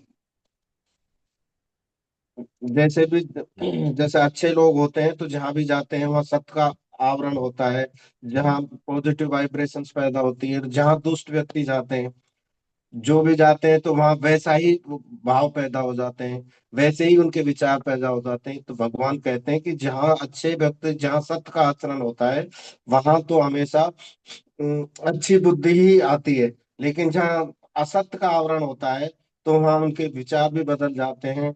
लोभ, मोह, कामना, ये सब उन तुच्छ व्यक्तियों के और जो वही संसार के शत्रु है। इसलिए भगवान यही तो कहते हैं, गीता में भगवान ने ये कहा है कि जब अर्जुन से और उससे कर्ण से, और जब वहां द्रौपदी का चीरहरण हो रहा था, तो कर्ण भी सब मौन था, और द्रोणाचार्य भी मौन थे, और भीष्म पितामह भी मौन थे। तो भगवान ने यही कहा है कि संसार को जितनी हानि सज्जन व्यक्तियों के मौन रहने से होती है, उतनी हानि दुष्ट व्यक्तियों से नहीं होती। बहुत बढ़िया। awesome। 10वां श्लोक। हम्म। हम्म। 10वां। कामासित्रे दुष्पूरन् दम्भमान मदान्विताः मोहा मोहाद गृहीत्वा सदा ग्रहान् प्रमथन् शुचिवतः। कभी पूरी नहीं होने वाली कामनाओं का आश्रय लेकर दंभ, अभिमान और मद में चूर रहने वाले और अपवित्र व्रत धारण करने वाले मनुष्य मोह के कारण दुराग्रहों को धारण करके संसार में विचरते रहते हैं। जय श्री कृष्णा। आप बोलिए सर। देखिए, बहुत बढ़िया। इसमें इस पूर्वोक्त, पूर्वोक्त मतलब उक्त माने पूर्व उक्त, पहले जो कहा गया है, नास्तिक दृष्टि का आश्रय लेने वाले मनुष्य अपने नित्य स्वरूप को तो जानते नहीं, न मानते हैं, उनकी बुद्धि तुच्छ है। जो उग्र कर्म करने वाले, उग्र का मतलब है घमंड, जैसे बताया ना माता जी ने, है ना, कि दर्प है, घमंड है, अभिमान के माध्यम से उग्र कर्म होते हैं, संसार के शत्रु हैं। उन मनुष्यों की सामर्थ्य का उपयोग जगत का नाश करने के लिए ही होता है। हाँ, ऐसे व्यक्ति संसार को कष्ट ही देने वाले होते हैं। कौन से? आसुरी। आसु माने अपना पिंड पोषण करने वाले व्यक्ति, केवल अपने बारे में सोचते हैं, वो आसुरी है, वो आसुरी है ना। आगे कहा भगवान ने 10वें श्लोक में, कभी पूरी न होने वाली कामनाओं का आश्रय लेकर दंभ, अभिमान और मद में चूर रहने वाले तथा अपवित्र व्रत धारण करने वाले मनुष्य मोह के कारण दुराग्रहों को धारण करके संसार में विचरते रहते हैं। इसमें क्या देखिए, अपवित्र व्रत का मतलब क्या है? कि मैं तभी ये काम करूंगा, इसका नाश हो जाए, इसका ये हो जाए, कर लेते ना कई बारी, हट कर लेते हैं। तो ऐसे दुराग्रहों को धारण करके संसार में, संसार का विचरने करने का मतलब क्या? देखिए, कर्म तो एक ही है, वही हम करते हैं, कुछ न कुछ करते हैं। उसका दृष्टिकोण बदल सकता है, भाव। जब हम दूसरों के लिए कर्म करते हैं, भगवान के लिए कर्म करते हैं, तो इससे हमारा क्या होता है? इससे हमारा संबंध विच्छेद होता है संसार से, है ना। तो हम विचरण संसार में नहीं, संसार में हम क्यों आए हैं? संसार में आए हैं कर्ज से मुक्ति के लिए। लेकिन फिर कर्ज ले लें तो कर्ज हमारा चुकेगा नहीं, तो बंधन आएगा, फिर हम जन्म लेंगे, मरण लेंगे। तो जब हम कर्म करते हैं, कर्मों की दिशा दूसरों की ओर है, माता पिता परिवार समाज जो भी है, और या फिर इससे भी बढ़ के सबको भगवान स्वरूप मान के तो भगवान के लिए कर रहे हैं, तो इससे क्या होगा? इससे हमारा जीवन अंत, यानी अंतिम जन्म है। और यदि हम स्वयं के लिए कर रहे हैं, तो हम जन्म मरण चुन रहे हैं फिर। ये सामान्य की भाषा है, सामान्य भाषा में हम समझ रहे हैं इसको। तो जो कभी पूरी न होने वाली कामनाओं की पूर्ति, काम जैसे ना भोग योनि, तो भाई बहुत है ना। आप देखें, हम लोग अभी तक तो भोगते आए ना, यही तो है ना। और दंभ, अभिमान और मद में चूर रहने वाले, दंभ हमने समझा है, अभिमान हमसे समझा है, दर्प हमने समझ लिया है, अपवित्र व्रत, तो कौन सा व्रत धारण करें कि भूल से भी भूल न हो जाए। जीवन में जो भी कुछ हम एक्ट करते हैं, हम सुख दुख हमें कोई नहीं देता, भगवान का कहें या सिद्ध महापुरुषों का वचन है। स्वामी जी ने कहा 2-3 दिन पहले के प्रवचन में कि देखो, भलाई स्वतः होती है, भलाई स्वतः होती है, बुराई हमारे द्वारा होती है। कोई न कोई बुरा कर्म हो सकता है इस जीवन का, नहीं तो प्रारब्ध का, पूर्व जन्म का, दूसरे के दिमाग में बैठ के हमारे प्रति प्रतिकूल व्यवहार कराता है? हमें लगता है कि हमने तो कोई एक्ट ऐसा किया नहीं, लेकिन फिर भी कोई सामने ऐसा कर रहा है तो पक्की बात है कुछ न कुछ हमसे ऐसा दुर्व्यवहार कहीं हुआ है ना? तो ये स्थिति भगवान ने हमें बताई। एक तो ये बताई कि अच्छे और बुरे दोनों गुण हैं हमारे पास, हमें किसका परिचय लेना चाहिए और क्यों लेना चाहिए, और हमें ही क्यों करना चाहिए, क्योंकि हम मनुष्य हैं, विवेकवान हैं। तो विवेकवान का यही कर्तव्य है कि विवेक को हमने धारण किया, भगवान ने विवेक दिया हमें, तो उसके अनुसार ही हमें कार्य करने चाहिए। हमें लगता है गीता की बात करते हैं तो कोई पुराने जमाने का कहेगा, हम कह रहे हैं हमारा टेंट लगाए गीता जयंती पे तो लोग नहीं आए, ठीक है, लेकिन गुजर के यहाँ तो देखे तो सही गीता जैसी कोई चीज है?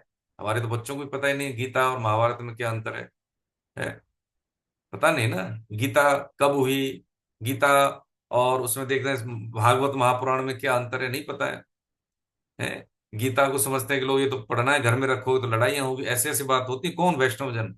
तो कम से कम हम अपनी चीजों को बताएं ताकि बच्चों को पता लगे, समाज को पता लगे। अभी तो क्या है कि एक वर्ग ऐसा है जो हर संडे को इकट्ठा होता है, अपने गिरजाघरों में होता है। एक वर्ग ऐसा है तो हफ्ता में 2-3 वर्ग तो इकट्ठा होता ही होता है मस्जिदों में। हमारे मंदिर ही नहीं है तो बड़े छोटे हैं। अच्छा, छोटे तो हम जाते कितने लोग हैं, कितने लोग हैं हम जो मंदिर जाते हैं? वो तो चलो 5 वक्त की नमाज करते हैं, यार संडे को जाता है पूरा क्रिश्चियन फैमिली अब जाती है। अच्छा, मैं तो गिरजाघर में भी गया हूँ, रेगुलर गया हूँ कुछ दिन, मस्जिद में भी गया हूँ, देखो प्रभु जी, और मैं गुरुद्वारे में भी गया हूँ, मंदिर में तो जाते हैं हम। हमने वहां देखा है कि मैं देखता हूँ कि मैक्सिमम लोग मस्जिद में जाते हैं, अधिकतम, या कहें 100%। और क्रिश्चियन भी जाते हैं, संडे को दिन उनका होता ही होता है, उसमें एक्टिविटी होती ही होती है। लेकिन सबसे ज्यादा हम निचले पायदान पे हैं, इसलिए हमें बात वैज्ञानिकता हम समझते नहीं, क्योंकि कभी हमने पढ़ा नहीं।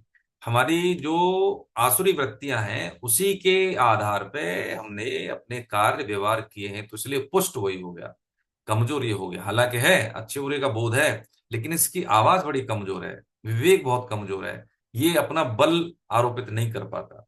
अब हम शुरू कर दें इसको, है ना?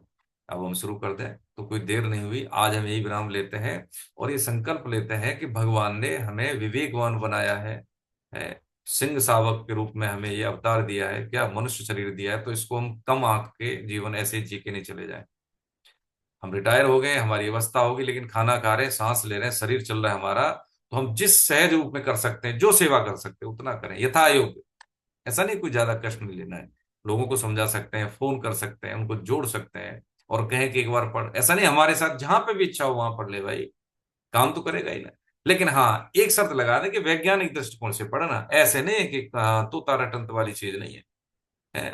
हाँ, ऐसा नहीं, इससे कोई परिणाम बदलाव नहीं आएगा। लेकिन हाँ, स्वामी जी के आश्रय में जब आप आते हैं तो ये पक्की बात है कि कोर्स ज्वाइन करने में और निकलने में, कोर्स ज्वाइन के बाद में जो अंतर आएगा वो आप स्वयं प्रमाण होंगे, इसमें इतनी गारंटी आप ले लें, आएंगे। यही काम है हमारा करने का, जो हम सब करें। और गीता हमारे जो अब सिलेबस का देखें तो हम अंतिम पद की ओर जा रहे हैं, अंतिम चरण की ओर जा रहे हैं। तो हमारे जो बातचीत करना है, नाम जप करना है, लोगों को जोड़ना है, अगली क्लास के लिए रजिस्ट्रेशन कराना है, ये सब हमारी आदत में हो, इसके लिए समय अलग से नहीं देना। हमें क्या करना है कि बस हम जा रहे हैं, किसी से बात कर रहे हैं तो अपनी बात बोल दी, ठीक है। कोई कहे कि हमें परिवर्तन दिख रहा है, आप तो पहले ऐसे थे, अब तो बहुत परिवर्तन दिख रहा है, तो सो गीता का सहारा ले लें, हमारी कोई क्षमता नहीं है, तो भगवान की वाणी का प्रकाश है भैया, देख लो, है ना? आप भी ऐसे आ जाइए। तो जब वो हमारा व्यवहार ही ऐसा होगा, प्रचार का काम हमारा व्यवहार करता है फिर, है ना? लेकिन करें हम जरूर, हाँ, अपने तक सीमित नहीं रखें, ये भगवान का काम है। और यदि कोई शंका हो तो 18वें अध्याय का 68 और 69 पढ़ लें, अच्छे से पढ़ लें, आपके पास भावार्थ है, फिर देख लें, है ना? हरे कृष्ण, बहुत बहुत वंदन, प्रणाम आप सबको। सर, सबको कैपेसिटी दे दीजिए अपनी बात कहने की। तो यदि कोई कुछ छूट रहा है हमसे, किसी को कुछ कहना है तो प्रभु जी आप अपनी बात कह सकते हैं। हरे हाँ जी, कृष्ण। कोई भी अनम्यूट कर सकते हैं। कृष्णा अग्नोत्री साहब, मैडम भारती जी, विपिन जैन साहब, हरे कृष्णा, भुवनेश जी, हरे कृष्णा। हरे कृष्ण साहब।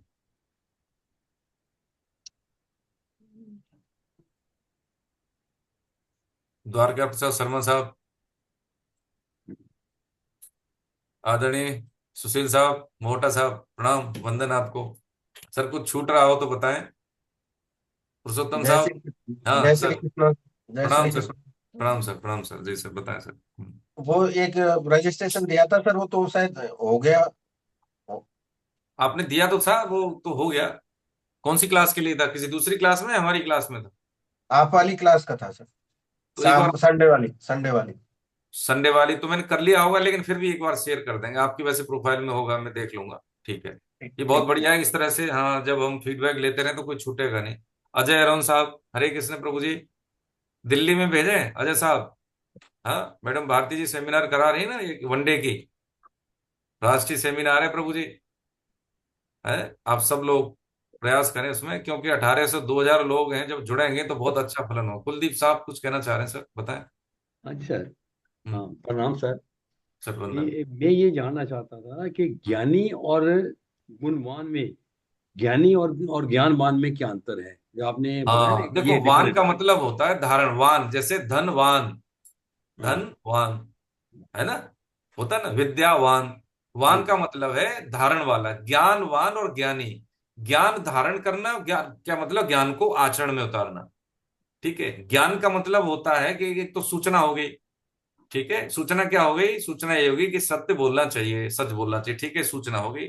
अब सच बोलना है, ये क्या हो गया? मुझे सच बोलना है, ये क्या हो गया? ज्ञानवान है। विद्वान रावण, विद्यावान हनुमान जी। विद्यावान गुणी अति चातुर, कहते हैं ना।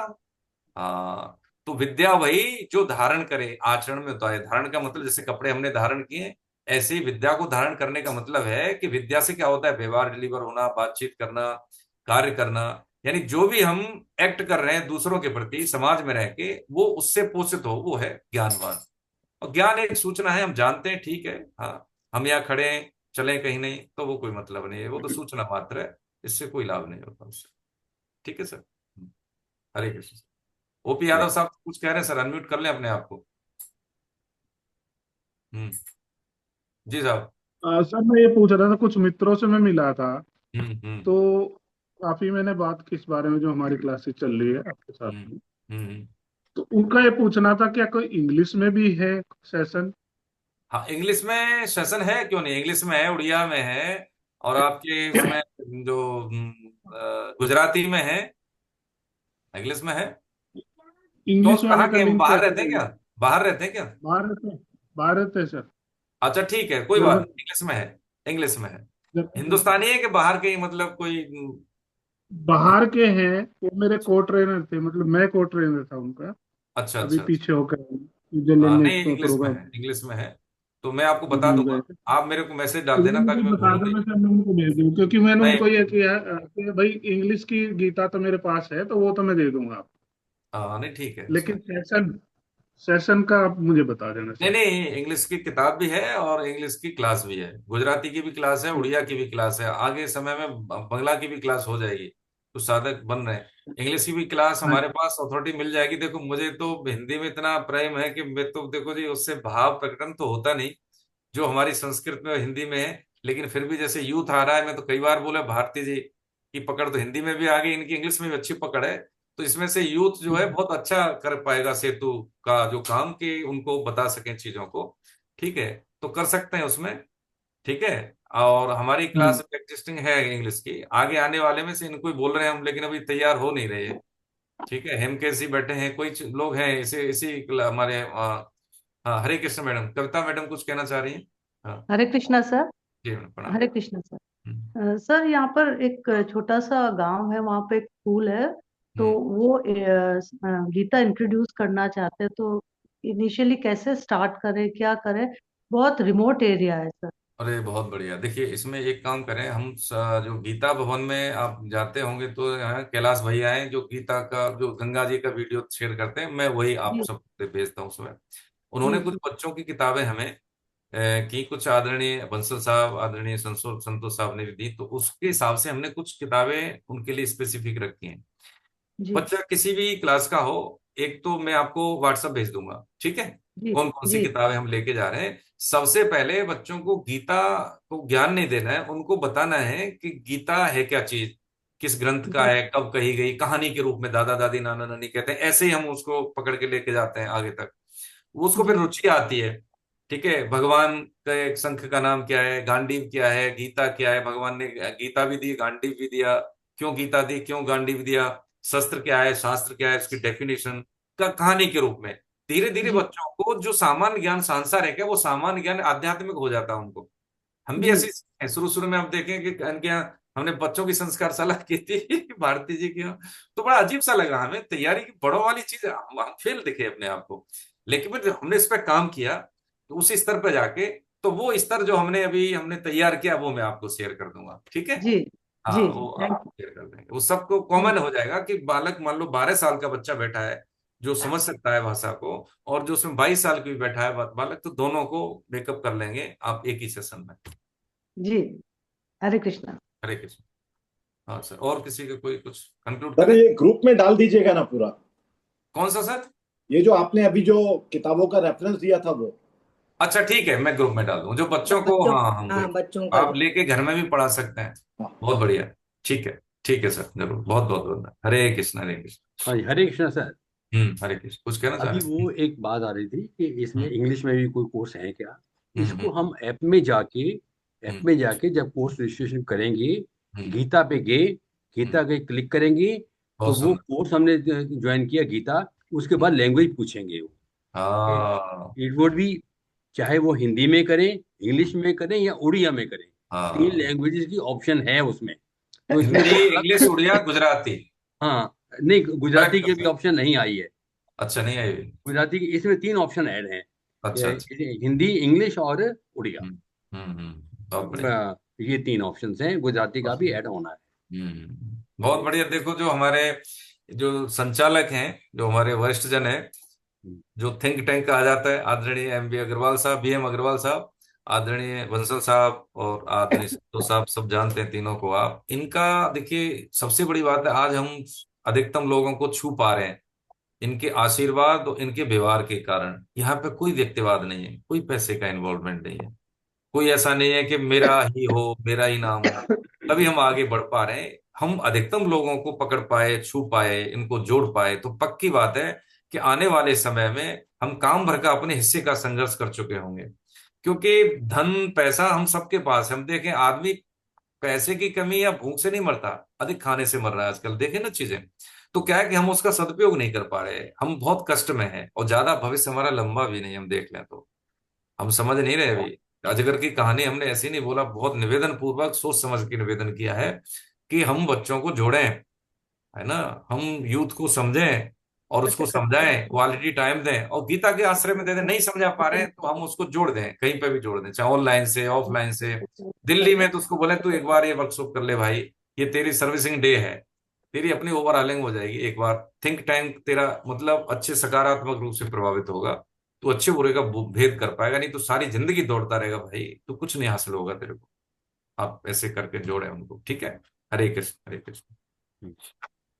गोविंद अरे जय जय गोपाल, जय जय गोविंद, जय जय जय गोपाल, गोपाल जय जय जय जय राधा रमण हरि गोविंद, जय जय राधा रमण हरि हरे गोविंद, गोविंद जय जय जय जय गोविंद, जय गोविंद जय जय गोपाल, जय गोपाल, जय गोविंद, जय जय जय जय गोपाल, गोपाल जय जय जय जय जय राधा रमण हरि गोविंद, जय जय राधा राधा रमण रमण हरि हरि गोविंद, गोविंद जय जय जय। जय श्री राधा रमण हरि गोविंद, जय जय राधा राधा रमण रमण हरि हरि गोविंद, गोविंद जय जय जय नाम संकीर्तनम यस्य नाम नाम संकीर्तन यस्य सर्व पाप प्रणाशनम, सर्व सर्व पाप पाप प्रणाशनम प्रणामो दुःख शमनस्तम, नमामि हरिं परम। प्रणमाम्यहं नस्तं नमामि हरिं परम। बोलो बांके बिहारी लाल की जय। बोलो जय राधा गोविंद देव सरकार की।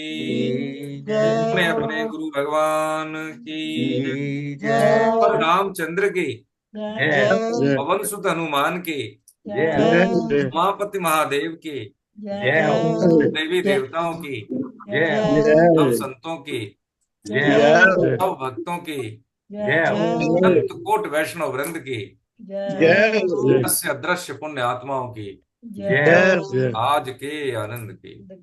जय तो जय जय श्री राधे। जय श्री राधे। हे नाथ, हे नाथ, हे मेरे नाथ, हे मेरे नाथ, मुझ पे कृपा करो, मुझ पर कृपा करो। मैं आपको भूलूं नहीं, मैं आपको भूलूं नहीं। मैं केवल आपका हूँ, मैं केवल आपका आप हूँ। ही केवल मेरे। आप ही केवल मेरे हैं। नारायण। बहुत बहुत वंदन, नारायण दंडवत नारायण। प्रणाम आप सबको। हरे कृष्ण हरे कृष्ण। हरे कृष्ण। हरे कृष्ण।